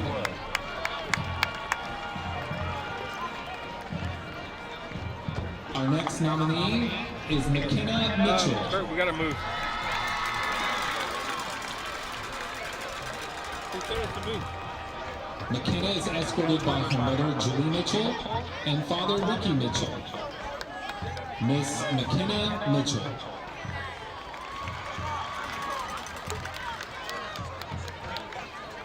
Our next nominee is Edward Rodriguez. Edward is escorted by his mother, Elena Rodriguez, and father, Filiberto Rodriguez. Mr. Edward Rodriguez.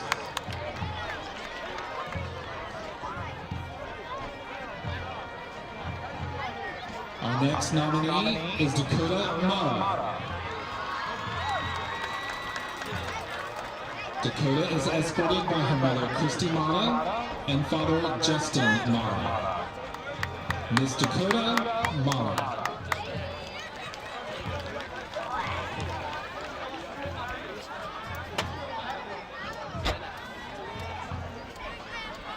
Our next nominee is Caden McKenzie. Caden is escorted by his mother, Christy Horton, and stepfather, Mark Horton. Mr. Caden McKenzie.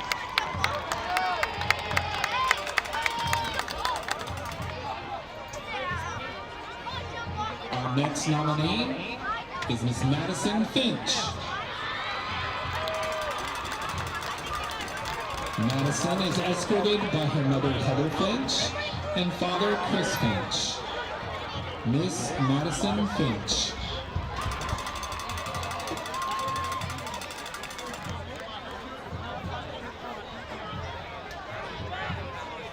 Our next nominee is Braden Lutz.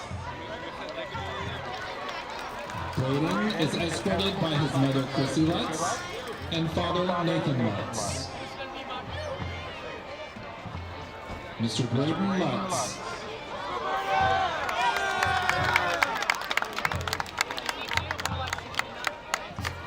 Our next nominee is Kendall Cook. Kendall is escorted by her mother, Michelle Pettit, and father, Stacy Cook.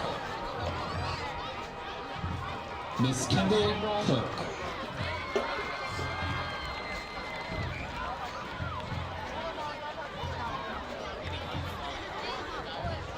Our next nominee is Anthony Archidiacono. Anthony is escorted by his mother, Michelle Archidiacono, stepfather, Tobin Murtagh, father, Sammy Archidiacono, and stepmother, Kathy Smith. Mr. Anthony Archidiacono.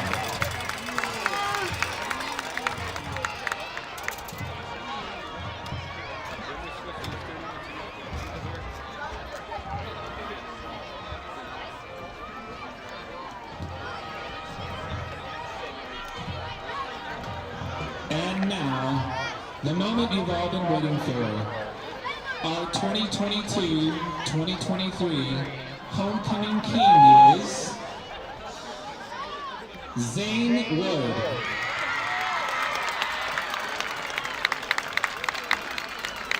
Zane is an honor student and avid sports lover, especially baseball. He is in PALS and enjoys working with special needs kids. He plans to attend McNeese College in the fall of 2023 to pursue a degree in finance management. Mr. Zane Wood.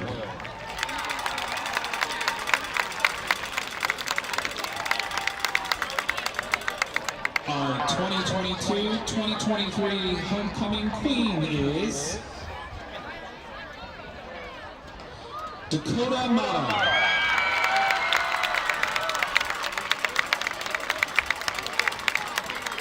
While attending Santa Fe High School, Dakota was a tribal bud during her first 2 years, but decided to pursue theater full-time. She has been a part of theater classes since freshman year and became a thespian her sophomore year. She has been in many plays and musicals while here. She aspires to be a professional singer or on Broadway one day. Dakota will be attending COM for her basics, while working on her own music career. She will then transfer to a university to attain a degree in business and marketing to be able to run her own children's and teens theater company. Ladies and gentlemen, let's hear it for your 2022-2023 homecoming king and queen. Let's go! Thank you, and we hope that you enjoy the rest of tonight's game. Go Indians!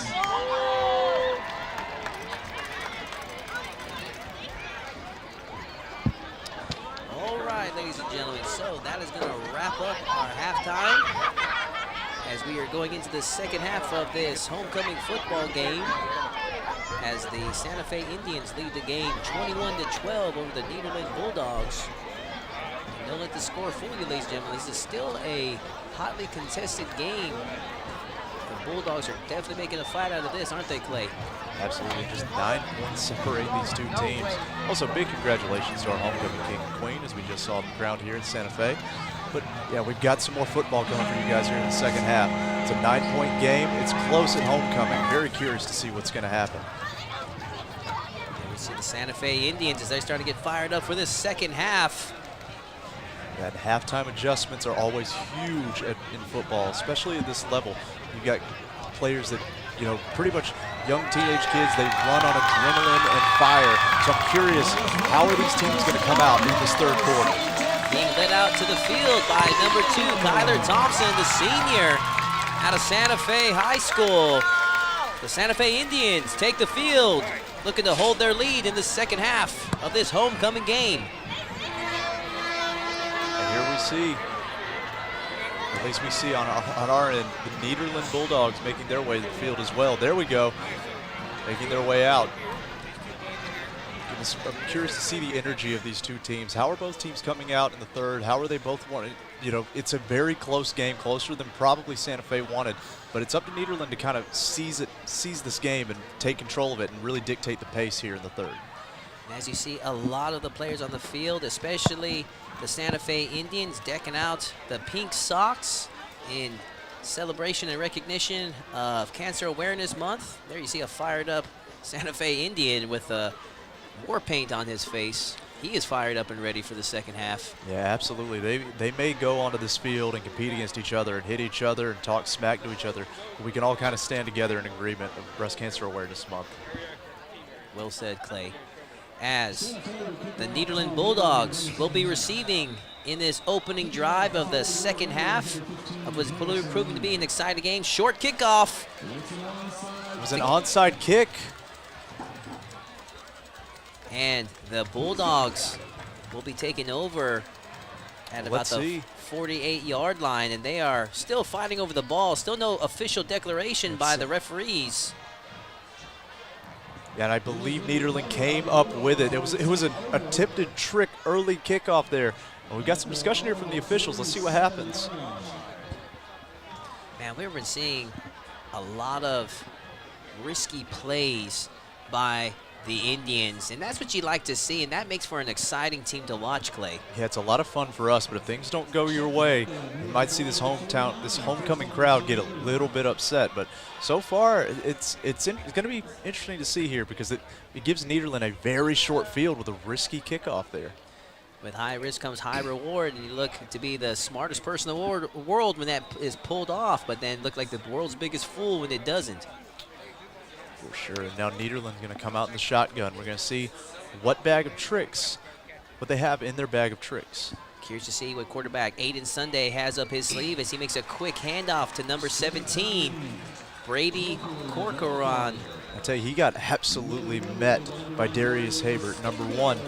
That handoff went nowhere. Again, the Santa Fe defense coming out, representing their school with pride and coming in and just defending their home turf. And that hard hit was brought to you by Legacy Collision as we are still at 2nd and 10. The Santa Fe defense has carried this side of the ball. They have absolutely shown up and shown out here. It's been very tough for Nederland to get anything going on offense. Shotgun formation for Aiden Sunday. As he is looking for his target and intercepted from the Indians. And is it looking like he's at the 20 and then finally brought down at the 10? And wow. Guess who? Guess who? Jackson Stroud. That was number 42. He's been affecting both sides of the ball. Offense, defense, everything. He is an all-around player here today for this Santa Fe team. And Clay, we have been saying Jackson Stroud all night here tonight. I mean, this man has came to perform tonight, and he is not leaving any doubts in his mind, like who is player of the game. And look, we see the Santa Fe sideline spraying water in the air, celebrating that turnover. Jackson Stroud heard game of the week and said, well, I better show up then. Short field there for the Indians as he pitches the ball to number 11. He is still up on his feet until he is finally brought down at the 4-yard line. That was number 18, I believe. Number 18. There, rumbling, stumbling forward. Chandler Nolan. Excuse me. Chandler Nolan there with a solid run, stayed up on his feet to the very end. It's a lot of heart for that young man. We can see on the sideline here Jackson Stroud getting a shower, getting bathed in water with a turnover chain around his neck. But don't celebrate too soon because Santa Fe still needs to put some points on the board from that turnover. Heartbreaking turnover for the Bulldogs. But this is what a homecoming game is all about. The Indians came out fired up. Absolutely. We talked about that second half mentality. Here it is. Quick handoff, and he runs into a wall of Bulldog defense as that collision is brought to you by Legacy Collision. You know, and it is much tougher to score in the red zone because you have the same number of players in a much smaller space. So it actually becomes tougher to score the closer you get to the goal line. I'm curious if Nederland could buckle down here and maybe hold Santa Fe to just 3 points. 3rd and 2 for the Indians, as they are looking to put an exclamation point on that turnover play. Jackson Stroud is back on the field. Watch number 42 in at running back. Case Albrecht What's fakes a the fake? handoff and makes the connection. But my goodness. And they call it touchdown, Indians. Wow. Wow. Shout out to Case Albrecht and his Aunt Gina Bouvier, the Chambers president, as he makes a connection into the touchdown. And I believe that was number 44, Jose Uresti, who caught that ball. And they would have fooled me too, because I thought for sure Jackson Stroud was getting the ball. They faked it to him, and they had a short completion there. And the kick is good. That kick is brought to you by Troy Chase Realty Group. Stay with us, ladies and gentlemen. We're going to take a quick commercial break.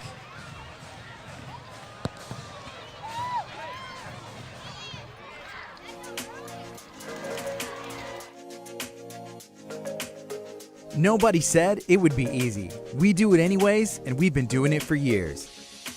It became our mission, a mission to give back to the community. Because this is our community too. It's at the heart of every phone call, meeting, and sale. Here at Ron Carter League City, our community is you.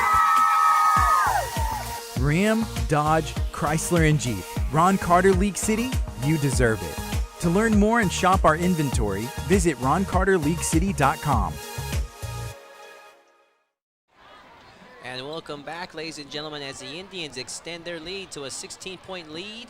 28-12 Santa Fe Indians as they kick it back off to the Bulldogs. Fair catch called. Oh my goodness. And did the Indians make a heck of a play there? Wow. My goodness. You talk about second half mentality. Santa Fe has come out ready to play. They are on the ball. It was a fumble. He called for the fair catch. I didn't see which player it was. He called for the fair catch, could not maintain it. Santa Fe was there. They were on it. They got on that ball quick. Here, they've got a short drive to make this lead even bigger. There you saw number 31, Jackson Hicks, celebrate on the sideline. Big play made by him. As once again, we see Case Albrecht and his offensive team. Shotgun formation by Albrecht. Quick handoff to number 42, Jackson Stroud. You know, and that last defensive drive for Nederland had to be heartbreaking because they did everything in their power to try and stop the points from getting on the board. Then even made a big hit as the ball crossed the goal line, but that was the problem. The ball still crossed the goal line. So I'm curious if this Nederland defense can still come out and have that heart and have that fire that they had in that previous drive. The Nederland defense needs to stay composed. They have had like too many back-to-back mistakes right now, and they're letting the Santa Fe Indians run it up. Oh, wait a minute, I believe Case Albrecht may have fumbled the snap. Do we have Nederland ball. Wow, another turnover this early in the second half. Not even goodness. 3 minutes in, we've already had 2 turnovers. Exciting game. This is one heck of a game being played here tonight, Clay.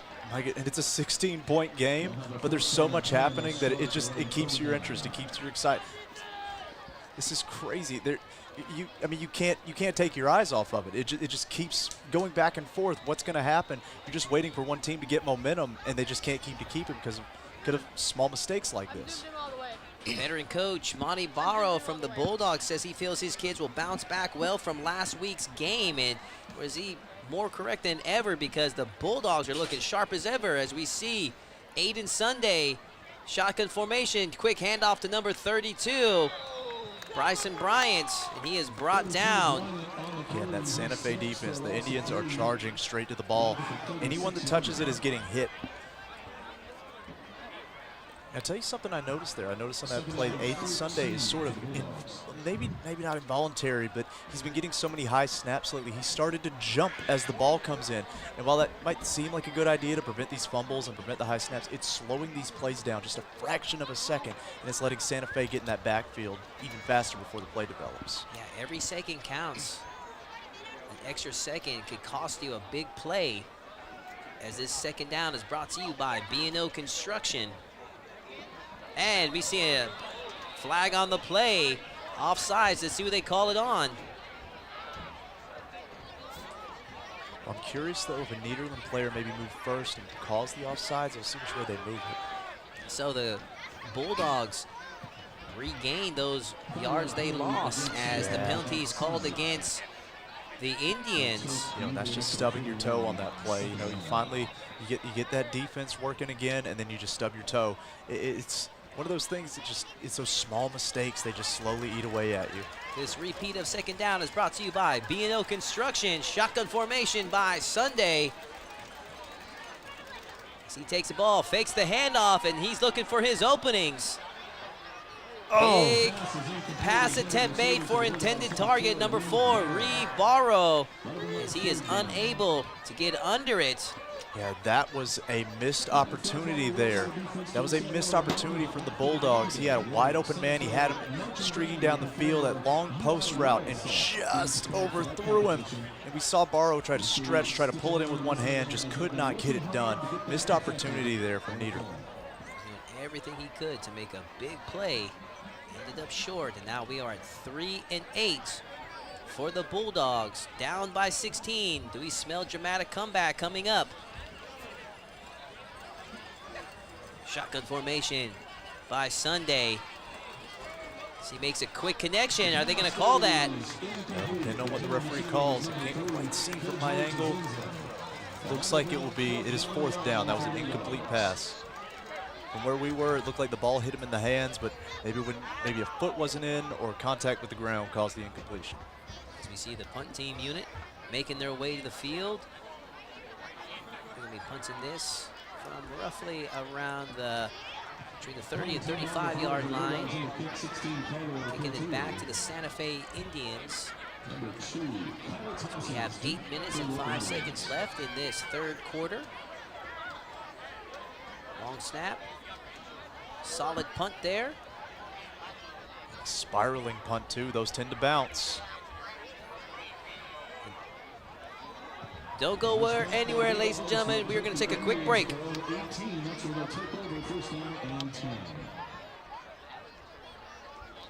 The Ron Carter League City Game of the Week is presented by Legacy Collision.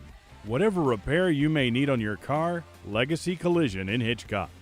M6 Global Defense, providing comprehensive holistic plans to achieve safe communities and workplaces.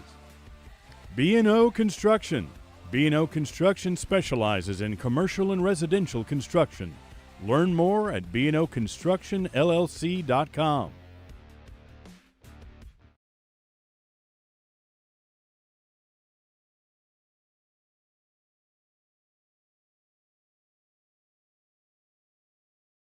To number 18 as he is brought down right at about the 20-yard line. Go ahead, Clay. Yeah, and I like this call. They were already lined up as we came back from the commercial break. They want to get the ball moving. They want to move fast. That's when they've had the most success. And you can get this homecoming crowd back into this game, get them fired up. They're already loud. You can get them louder. And I'm curious here if that's maybe the mindset of Santa Fe as they're trying to get the points on the board very quickly.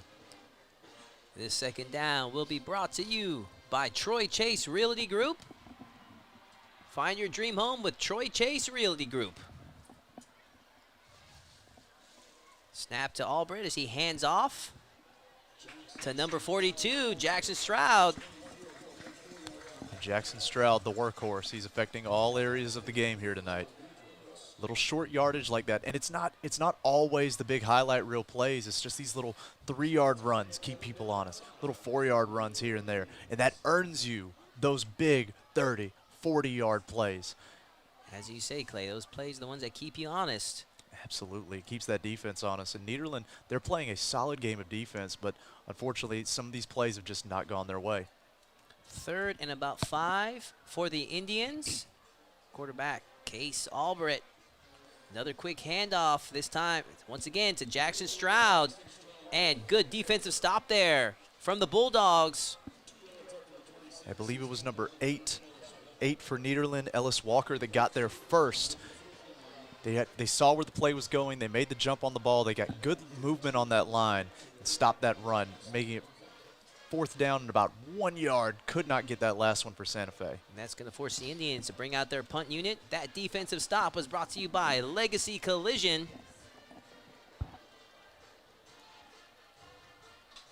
As Santa Fe still leads the game, 28-12. Long snap. There's the kick. tell you, Santa Fe has had a hard time with these special teams. That ball took an unfortunate bounce, and now Nederland will get it at about the 50. Good ball positioning for the Bulldogs. Let's see what they can come up with.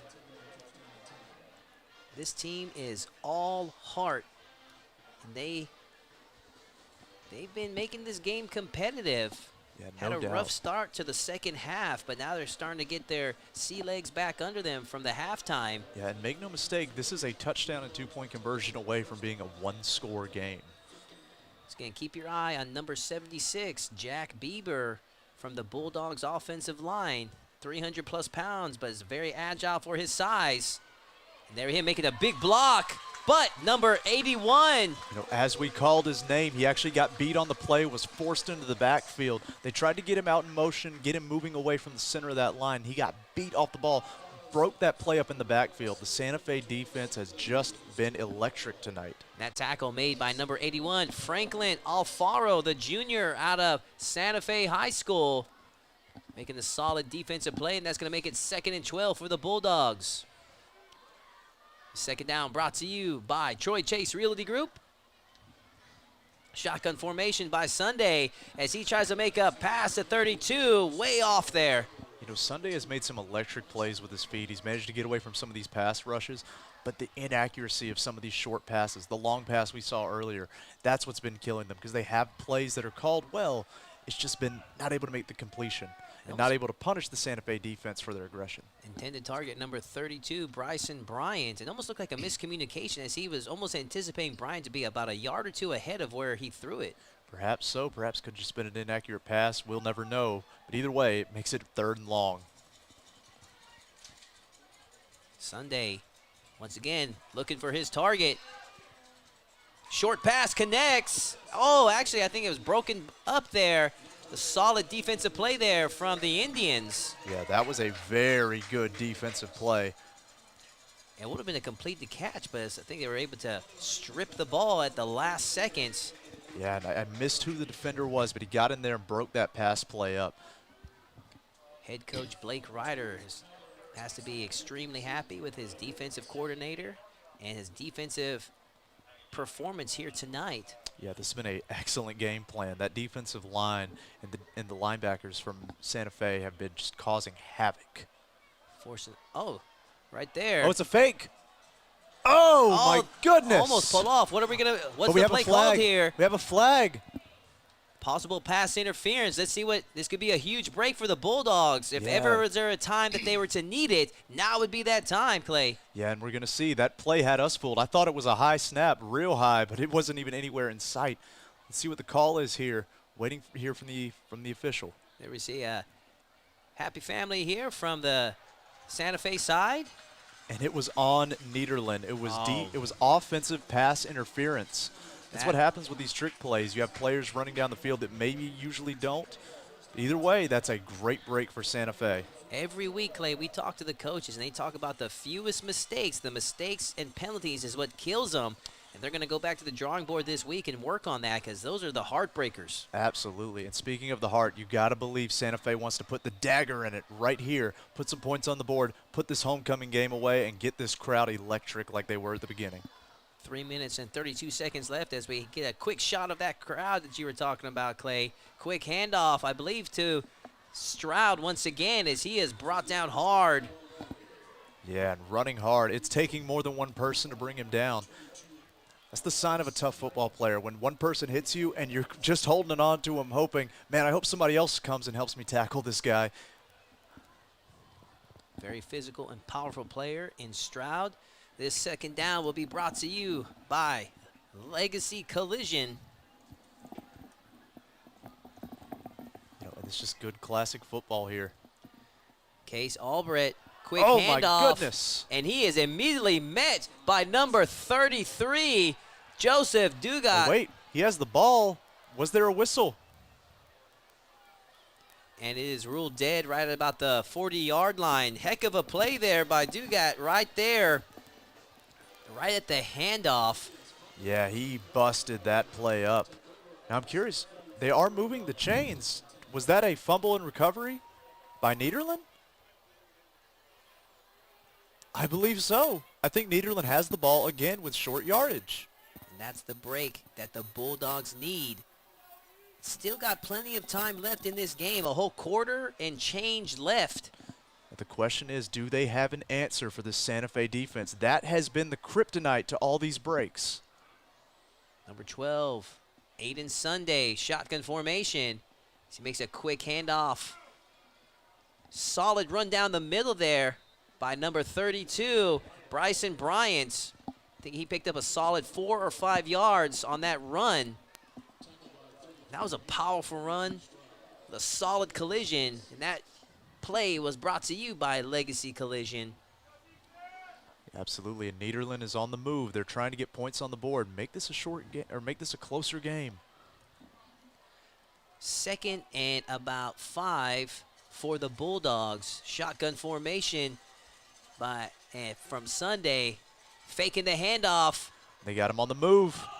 Can he make the connection? And he does to number 4, Reeve Barrow. Beautiful pass there from Sunday.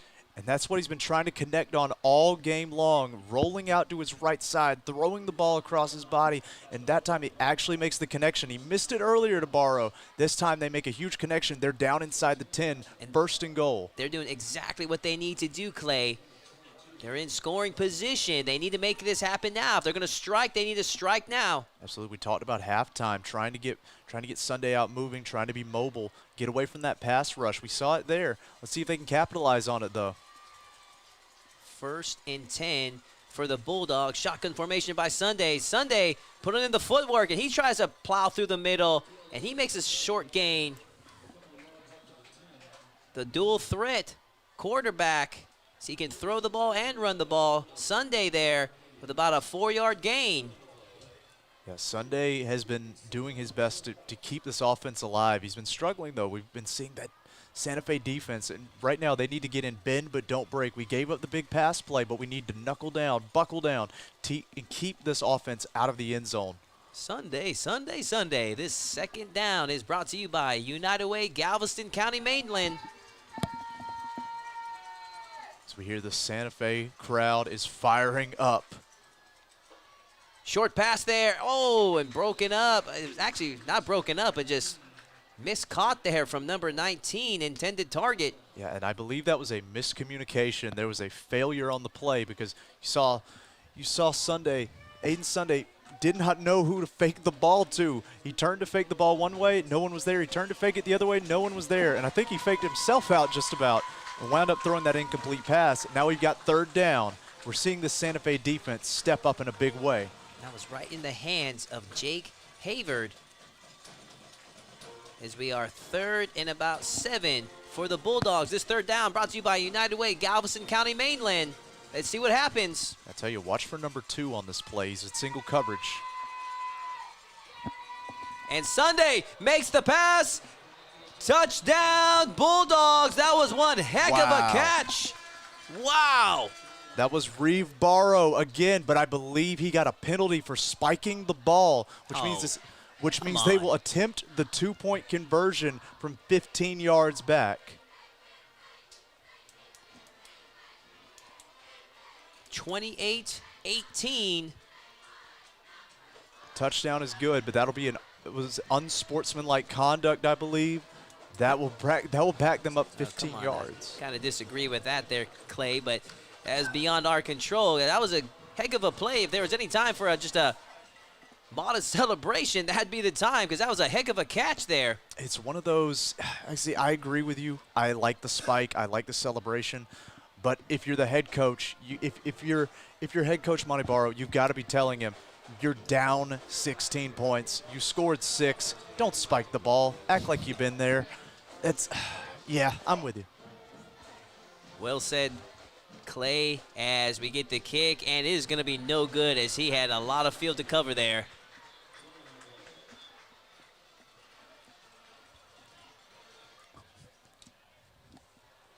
Oh, my goodness. You see a quick shot there of the Bulldog being ridden there. And having a lot of fun there on the sideline, Clay. Some Nederland cheerleaders celebrating that touchdown by riding a giant bulldog Now I think I've seen everything now. I'll tell you this much. When they came out in their inflatable doghouse and now they got that Rolly Bulldog, I mean, the Bulldogs at the very least have some really good props. Now what is... See what's going on here. There was a defensive flag, I believe, from Santa Fe. Santa Fe had a penalty, and so now Nederland will get another shot at these extra points, and I think they're going to go for 2 now. And that's a smart call to play. I mean, if they're down, they got a quarter left to play. Just try to get as close as you can, and then if they pick up this 2, they'll be within 1 score to tie it. Yeah, Blake Ryder has got to be kicking dirt right now. He's got to be upset at that defense. Shotgun formation for Aiden Sunday. So he looks for his target and nearly caught another flag on the play. Wow, these last 3 plays have been just riddled with flags and penalties. You know, this is where you see these are young men out there. These are young testosterone-filled men. They get really angry. They get really upset, and mistakes start to happen. If there is another flag on the play, Clay, I'm going to send you down there and to ride that bulldog to the referees. Well, I probably wouldn't make it down these steps in time.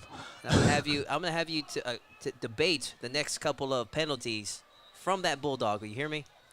You know, all right, we'll do it. All right, the game. Let's see it. But guys at home probably better hope to see a flag so we can see Clay ride the bulldog.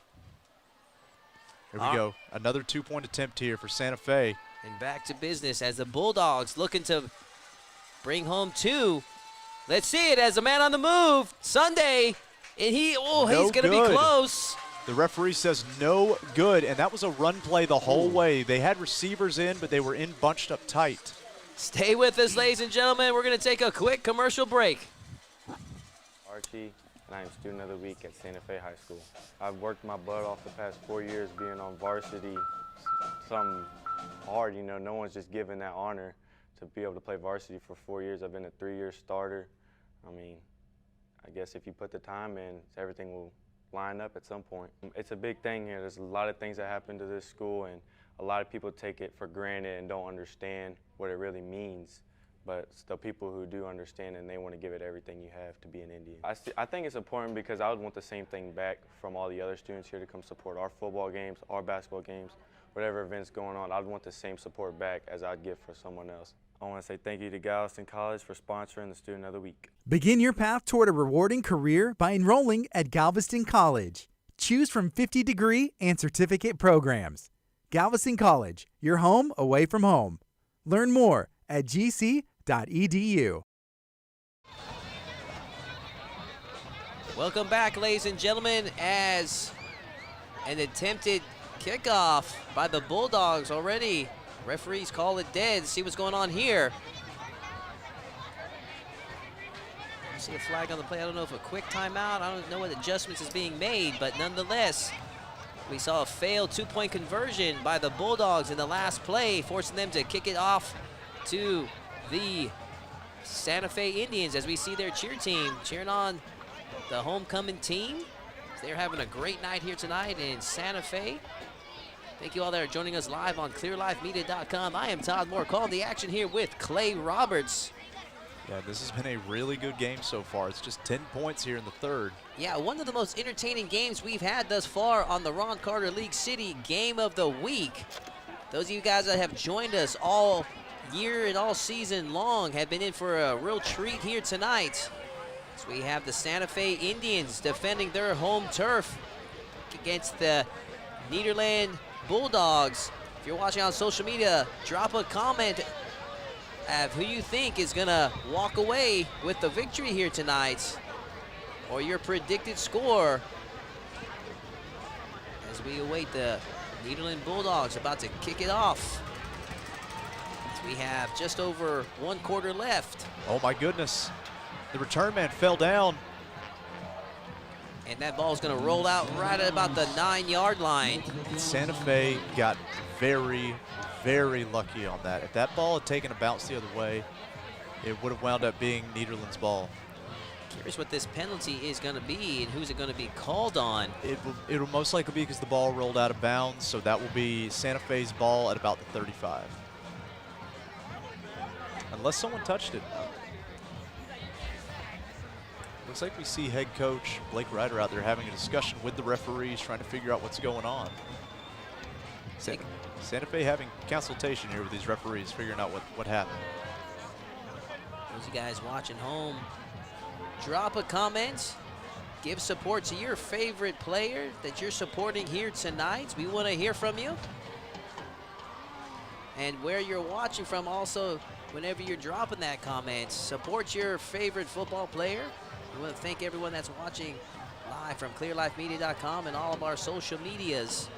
Absolutely. And you know, doesn't just have to be a football player. If you've got somebody on the cheer squad, somebody in the band, if you got anybody that attends Santa Fe or Nederland, just let them know you're watching. Let them know you care about them. Stuff's important, you know. We want to hear from you, ladies and gentlemen, as we are 1st and 10. Indian ball, as they are spotting it right at the 30-yard line. This first down brought to you by United Way, Galveston County, Mainland. I got to believe maybe Coach Ryder wants to try to just grind this game out, but no, he's throwing a pass already. Heck of a throw there from Case Albrecht. My goodness. As the connection is made to number 2, Kyler Thompson. You know, we've been calling Kyler Thompson's name quite a bit tonight. As he makes a solid 7-yard gain there. That's going to bring it 2nd and 3. And that's one of those plays, the quarterback runs backwards. He had a blocker back there with him. The pass looked a lot bigger than it was. And you look up and you say, how was that only 7 yards? 2nd and 3 for the Indians. Snap to Albrecht as he hands it off to Jackson Stroud, as Stroud plows through the center and picks up what looks to be a first down. And I tell you what, there's no snow here in Texas, but Stroud is a snow plow, just moving those white jerseys out of the way. Snapping elbows, breaking tackles, and knocking helmets loose. Your man, number 42, the senior out of Santa Fe High School. As that brings us to 1st and 10 at about the 42-yard line. Absolutely. You see here why Santa Fe is why they have the lead right now. It's just this offense has been an absolute nightmare to deal with. This first down will be brought to you by Troy Chase Realty Group. Find your dream home with Troy Chase Realty, as that is going to wrap up the 3rd quarter. One more quarter to play, ladies and gentlemen, as the Santa Fe Indians lead 28 to the Nederland Bulldogs 18. Stay with us. We're taking a quick commercial break. Go by Archie. I'm at Santa Fe High School, and you're watching Game of the Week at Clear Life Media.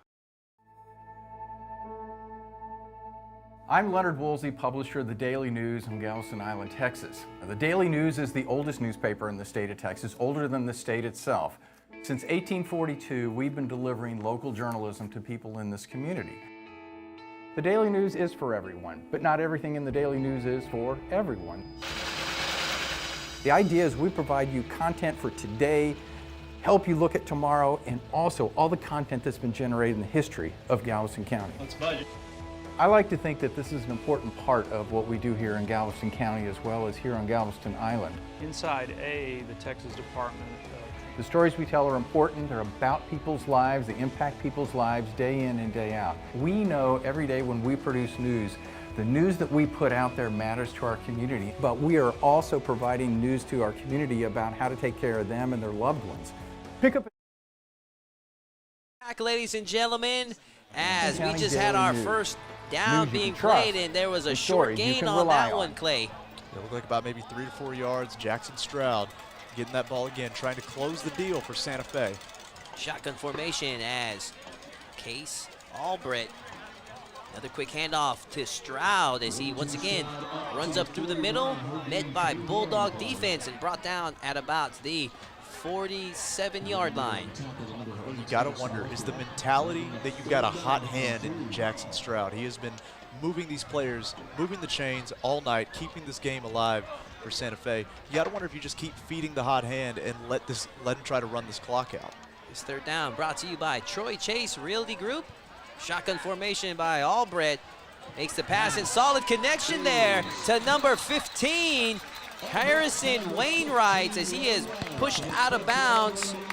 Absolutely, and I believe that's the same play they converted first down on earlier in the game. It's just a short curl route, run down, snap back, and get just enough yardage for the first down. Once again, the Indians moving the chains, and that's going to bring it to another first down. That's first down brought to you by United Way, Galveston County, Mainland. Santa Fe is on the move. Here we go. Albrecht hands it off. Once again, I believe that was Stroud. Once again, so he makes up another short gain. And that was, I believe that was Jose Aresti. Jose Aresti. He is in at fullback. Number 44, excuse me. Yeah, they like to keep him up in front and let him block for Big Stroud. But the problem is, I think both their backs are huge, so it's hard to tell sometimes who is who. Faking the handoff to Stroud. Albrecht making the pass. Intended target, Kyler Thompson, but he had a Bulldog player all over him, able to disrupt the connection. And I believe number 22 for Nederland was able to get a hand on that ball, just barely. That was Albert Simon, was able to get a hand on that ball. Good defensive play. That defensive play was brought to you by United Way, Galveston County, Mainland, as we are 3rd and 9 for the Indians. This will be a big third down here because Nederland is only 10 points down. Fourth quarter action as Albrecht on the move. And is that an interception? Intercepted. Number 15, James Ladner. He read that hook play. They tried to run a similar hook play. It wasn't the same one. They tried to run it again, and he was there. He was ready for it this time. Read the hook, got in front of the receiver, and intercepted that ball. Nederland football here on about the 35. Nice turnover for the Bulldogs. This is what they need. They are 10 points down. They got 10 minutes to play. You know, Nederland has not had the lead all game long, but there's an expression. The score isn't who you are, but who you are is how you play when the score is down. And Nederland has not taken themselves out of this fight yet. 1st and 10 for the Bulldogs. 30-year veteran coach Monty Barrow out of the Nederland Bulldogs, trying to lead his team to a comeback victory. Number 12, Sunday, makes it, right in the hands of number 4, Reed Barrows. He is unable to maintain control of that ball. Yeah, and Sunday had a little bit of a pump fake there, trying to get those defenders to move. It looked like the ball might have been just thrown slightly behind Barrow.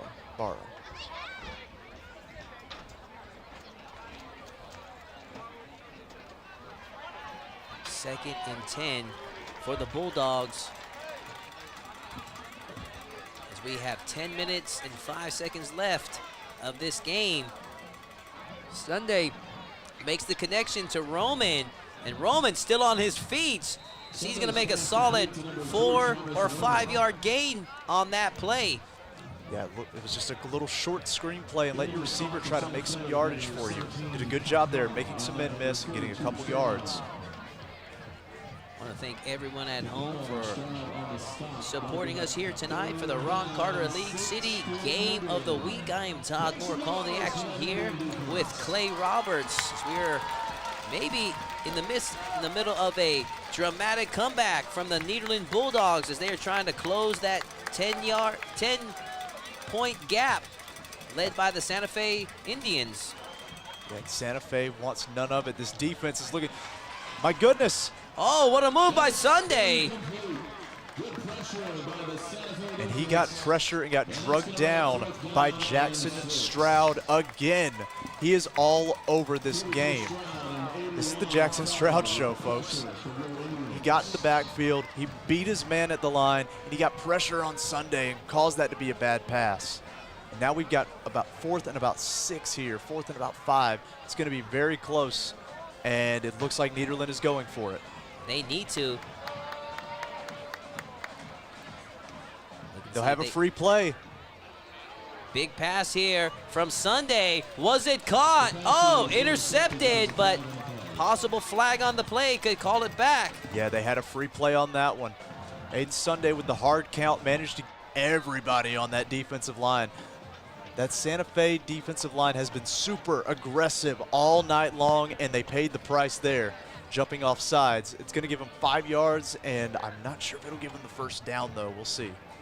Yeah, it looks like they'll be just short. Let's see where they're going to respot the ball.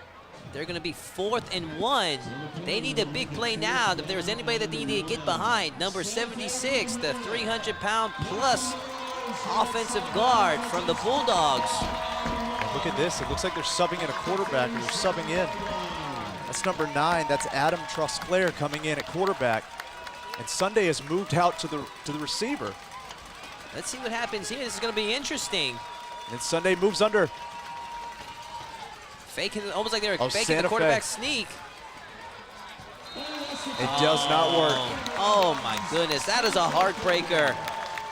Very interesting play. It looked almost like Sunday was at receiver and then moved under center, like he was going to fake the sneak, and then the ball was snapped back to Trusclair. It was a whole lot of movement, and Santa Fe just ate through the line anyway. My goodness, that was, yeah, just a lot of action, a lot of moving parts on that particular play, and it just did not work out. And Todd, I haven't been coaching for 30 years, but I'm of the opinion that you let the players play. You don't need to run trick plays here because they're in this game. Let them just fight for the yard.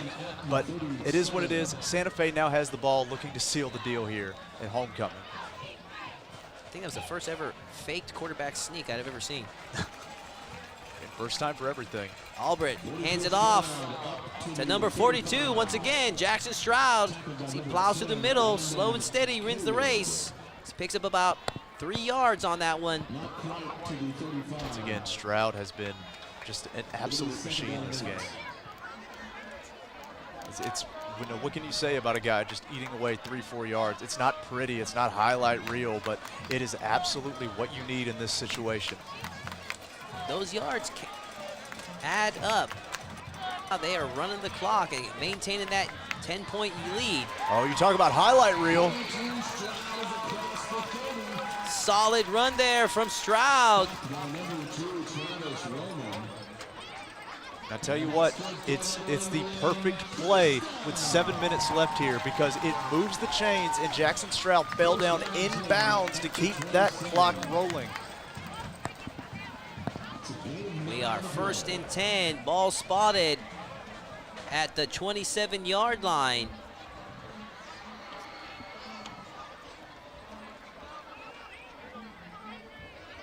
You gotta believe you just keep feeding the big man, feeding Stroud. Here we go. And no, Nederland said no this time. As ordered to Stroud, but maybe when he went to the well one too many times, Clay. Absolutely, but it still keeps that clock rolling. You know, you've got a Nederland team that has struggled on offense tonight, and a Santa Fe team that has just had a dominant defense. So why not just keep running the ball, keep running that clock down, see if you can get out of here with a W. It's going to make it 2nd and 11 for the Indians. This Santa Fe crowd is starting to come alive as they realize what's happening. Snap to Albrecht as he hands off. Oh this my time goodness! To number 2, Kyler Thompson. Touchdown, Kyler Thompson! And that will be the dagger right there. Kyler Thompson took a sweep. They had Albrecht in. They ran the whole play to the right side of the field like it was going to Jackson Stroud. It did not. It went back the other way for Thompson, and he darts upfield, goes between the defenders, finds the end zone. Folks, I got to say that's the dagger here on homecoming night. 34 points on the board for the Indians as they set up for the extra point. And it is good, 35-18, Santa Fe Indians on their homecoming turf. Stay with us, ladies and gentlemen. We are taking a quick commercial break. My name is Gina Welsh, and I'm the Executive Director of Texas Education Foundation. We are a nonprofit 501c3 organization. What we do, we support our teachers and our students. We have a diverse array of programs, from grants to classroom wish lists. We have an upcoming event on October 20th, our Skeet Shoot. So make sure to go to our website to learn more and register a team. We also have a new book and STEM bus, so please visit our website so you can learn more about that project and support it as well. I would really like to thank all of our donors who have made all of these projects possible. Please visit our website, www.santafetxedfoundation.org, Santa Fe, Texas Education Foundation. Ladies and gentlemen, there you see a fired up Santa Fe crowd. They're having a good time here tonight in their homecoming as their Santa Fe Indians scored once again, making it 35-18. What a game, Clay. My goodness. And I got to say, with the way that this Santa Fe defense has been playing, they haven't just been stingy. They've been downright cheap in this game. And I got to believe that that's going to be the dagger. But anything can happen here at high school football. So let's just see how this goes. Just a little bit over 7 minutes left to play in this game. And it was a short squib kick that kind of took an odd bounce. As it is picked up by number 11. But we do have a flag down on the field. Ava Seha from the Bulldogs. Let's see what this penalty is all about.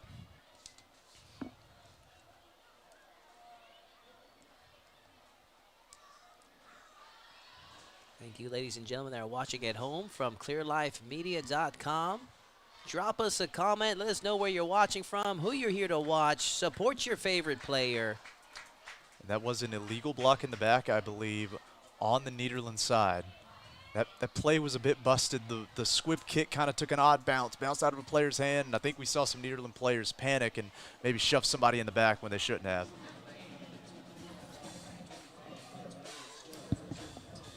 Very curious what Nederland does here. They are now down 3 scores.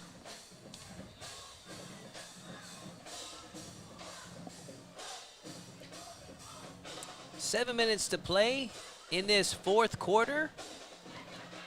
Number 12, Aiden Sunday, shotgun formation as he looks for his opening. And nearly connected with number 32 as that ball bounces. That's going to bring us 2nd and 10. Yeah, and I got to believe that is number 32, Bryson Bryant. I got to think he heard footsteps behind him because the ball was coming right to his hands, and just before the defender got there, there was a little flinch. The ball skims out of his hands.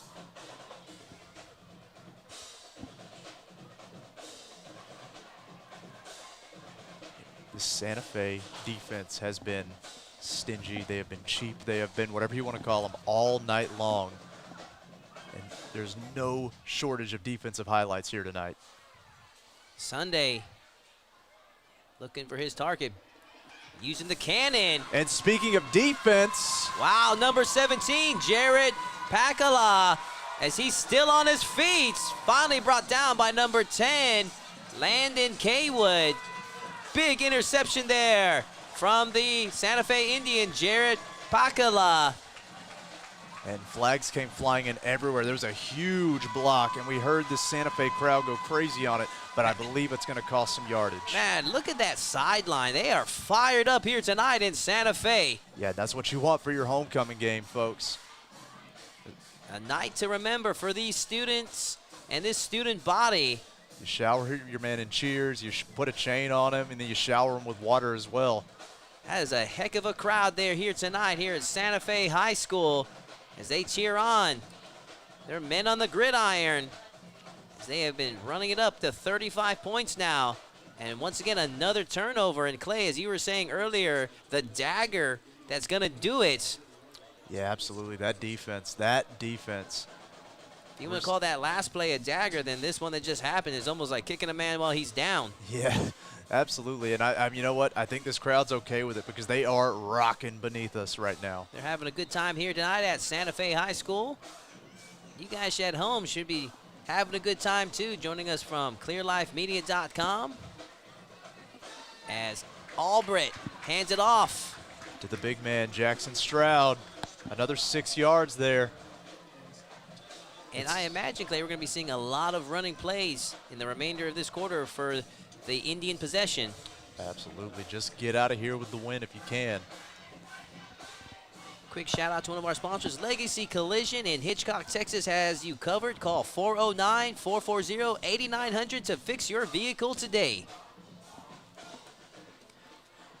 So that is going to take us to 2nd and about 3 for the Indians. As once again, Jackson Stroud right down the middle.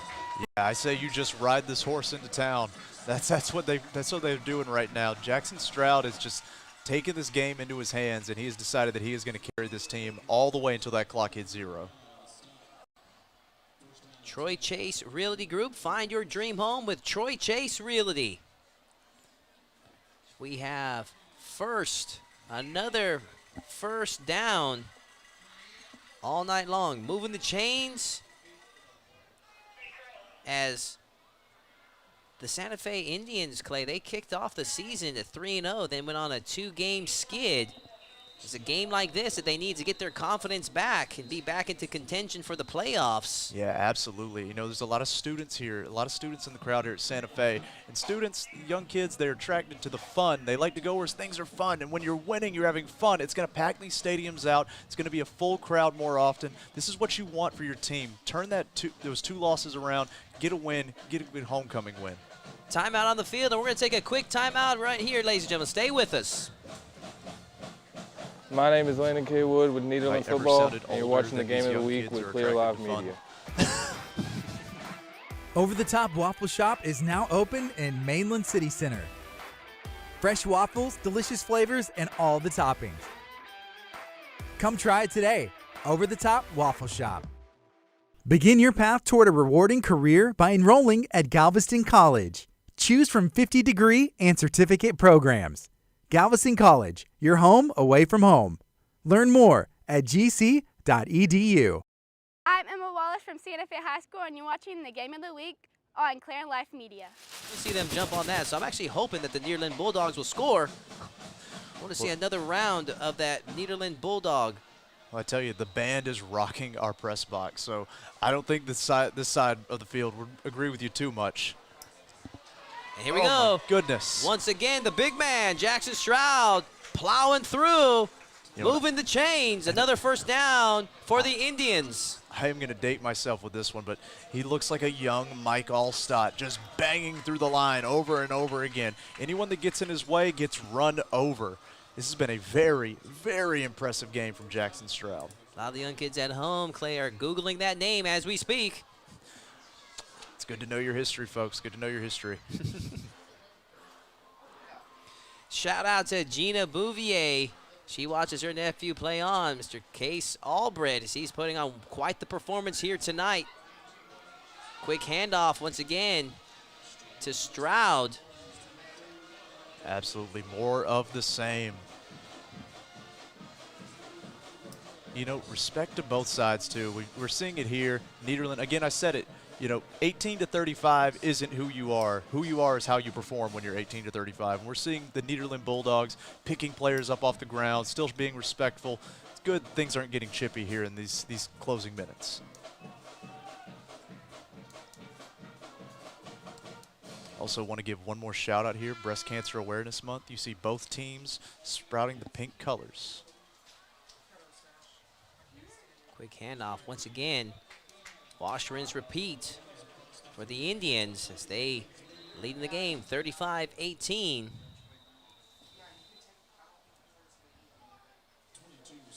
And stay with us, ladies and gentlemen. We're going to take a quick timeout as we have an injury on the field.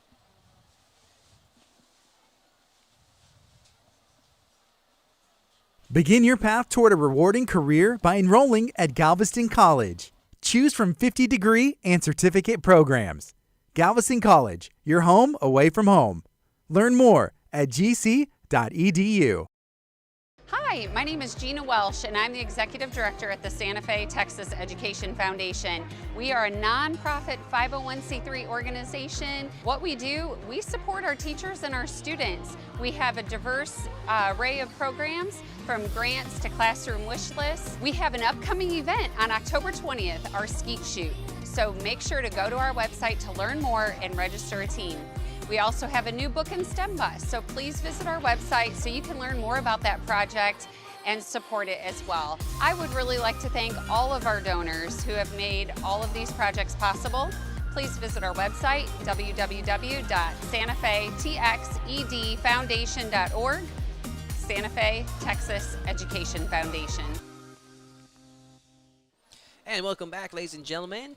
And good news, as Albert Simon is able to walk off the field on his own power, and we are on 3rd down and about 3 yards to go for the Santa Fe Indians as they lead the game 35 points.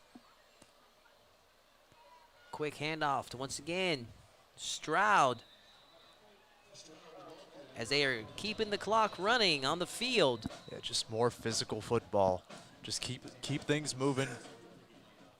Keep rolling on. Keep trying. Just get out of here with the win. You know, I think Nederland put up more of a fight than they were expecting. Good on Nederland. This is one that you go back and you say, yeah, we lost, but we played our hearts out. We played like we belonged. And, you know, Santa Fe's got a lot to improve on. Nederland has a lot to improve on.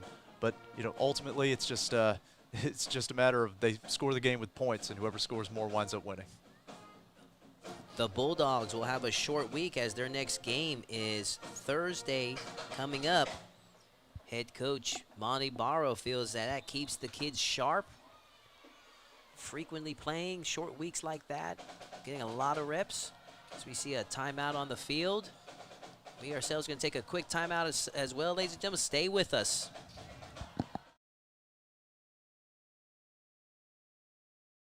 I'm Emma Wallace from Santa Fe High School, and you're watching the Game of the Week on Clear Life Media.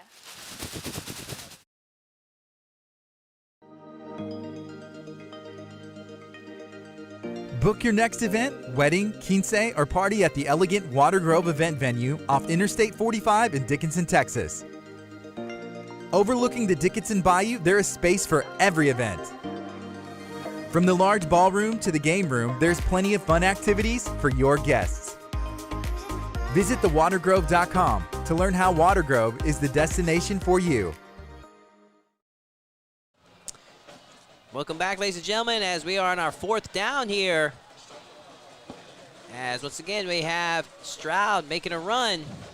He's able to pick up that 1st down, moving the chains. Yeah, that was a 4th and 1 play, and Nederland, I believe, had about 8 guys in the box trying to stop that run. They knew it was coming, but as has been the case all night, Jackson Stroud picks up the 1st down. We just came back from a quick break from the Water Grove event venue. It's perfect for weddings, corporate meetings, banquet, galas, and so much more. Learn more at watergrove.com. So we have our 1st down for the Indians. And they are nearly in red zone territory.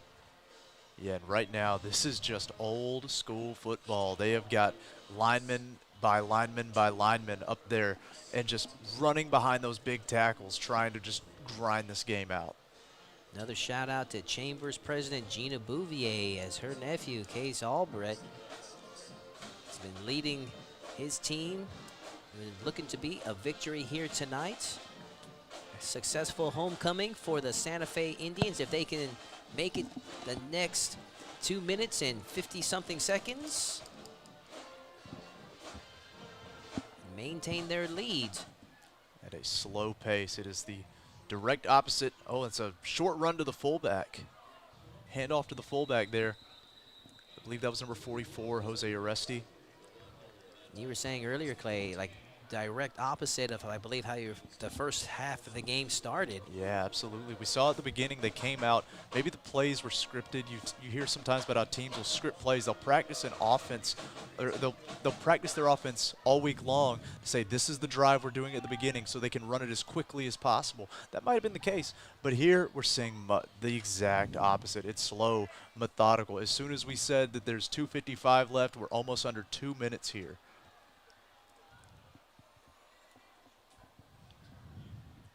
3rd and 3 for the Indians. Once again, another handoff right down the middle. And we see there that the Santa Fe Indians are fired up. They know they've got this thing sealed. They know Nederland is tired. They've been getting pushed around, being bullied almost all night long by that offensive line. And now we're seeing it here. There we see some shots of the Santa Fe student body. So you know they are very pleased here tonight with a successful homecoming home turf defense as they're actually bringing the chains out for a quick measurement, Clay. Yeah, they're going to measure it, but I don't even think it matters too much because you just hand it again to Stroud, and I believe he's going to pick up that 1 yard or whatever it is they need.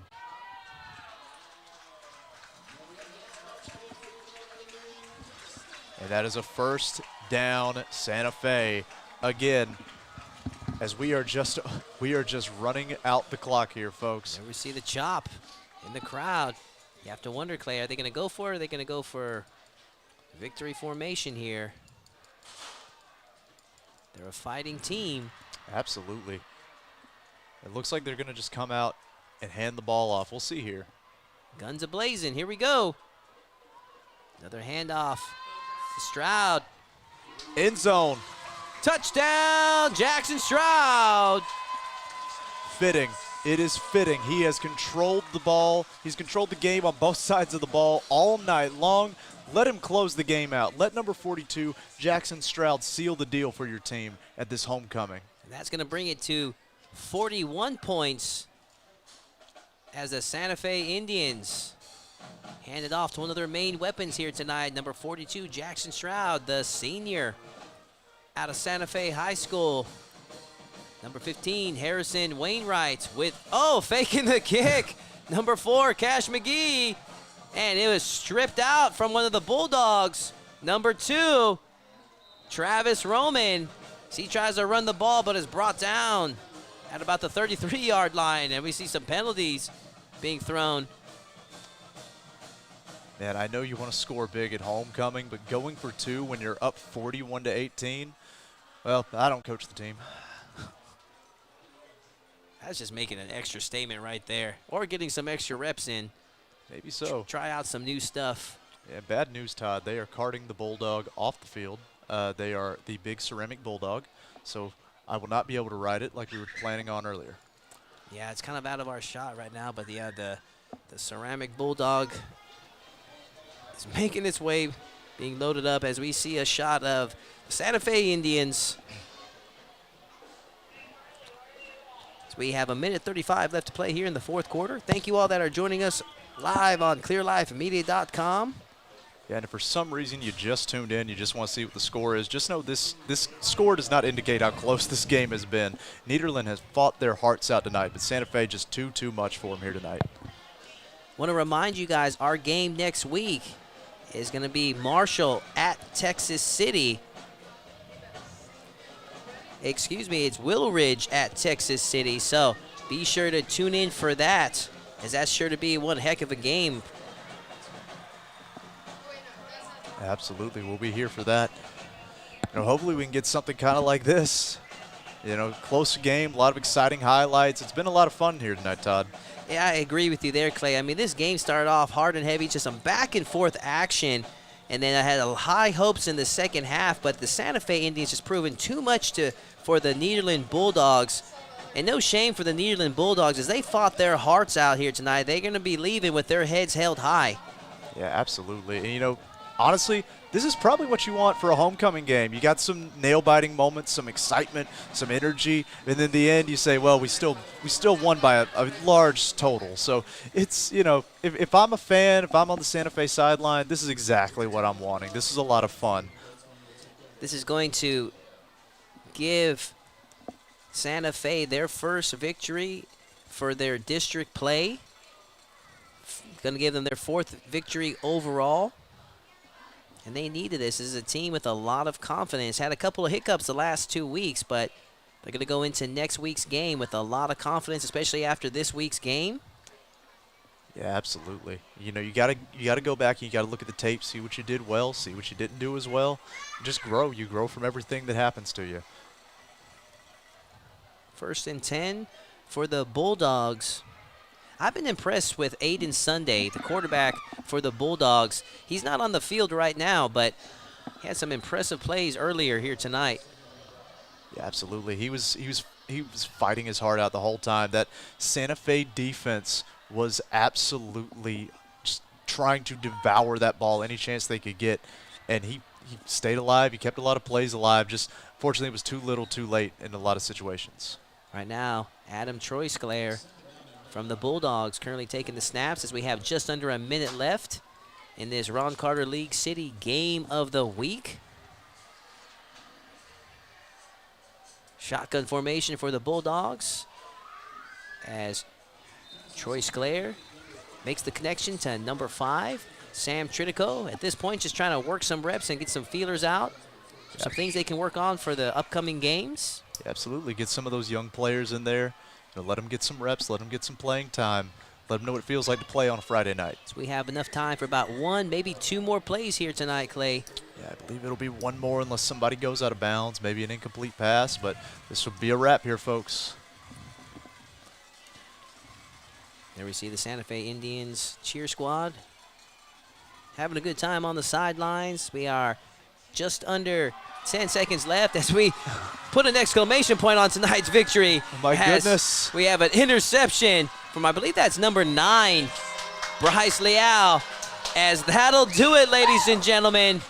One heck of a stand for the Indians on their home turf as they enjoy a solid victory here tonight and their first district victory for the season as they defeat the Nederland Bulldogs 41-18, Clay. Absolutely. You know, we talked about the defense all night. Fitting that the second string, the backup players were able to get an interception and seal the deal with good defense. Awesome game from Santa Fe. Great game from Nederland as well. Just wasn't enough. Congratulations to Santa Fe for their homecoming. And once again, ladies and gentlemen, we want to thank all of you guys that are joining us live on clearlifemedia.com for the Ron Carter League City Game of the Week. Tune in next week as we have Willow Ridge taking on Texas City from clearlifemedia.com. I am Todd Moore. This is Clay Roberts. Want to wish you guys a good night from the gridiron. Otherwise, if you've got to go, again, thanks for coming out. Please drive home safely. So long, everyone.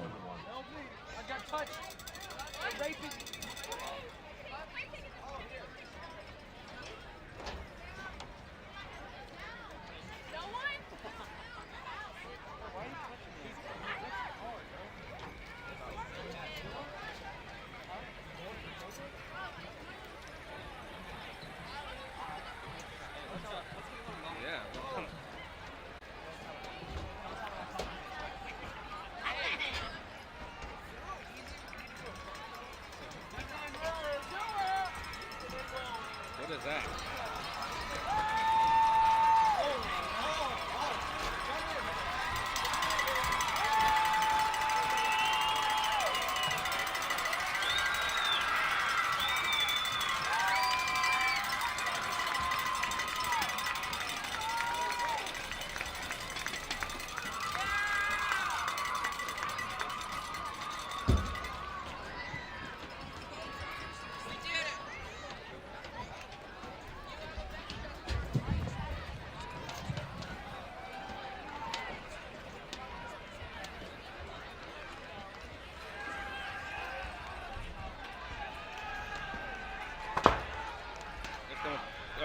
Come on, home team or?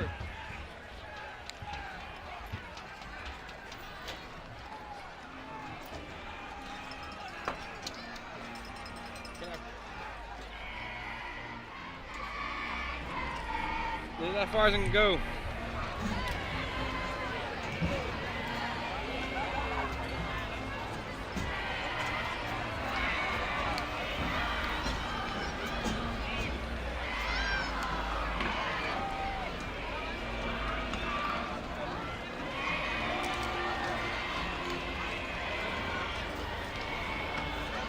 Is that far I can go?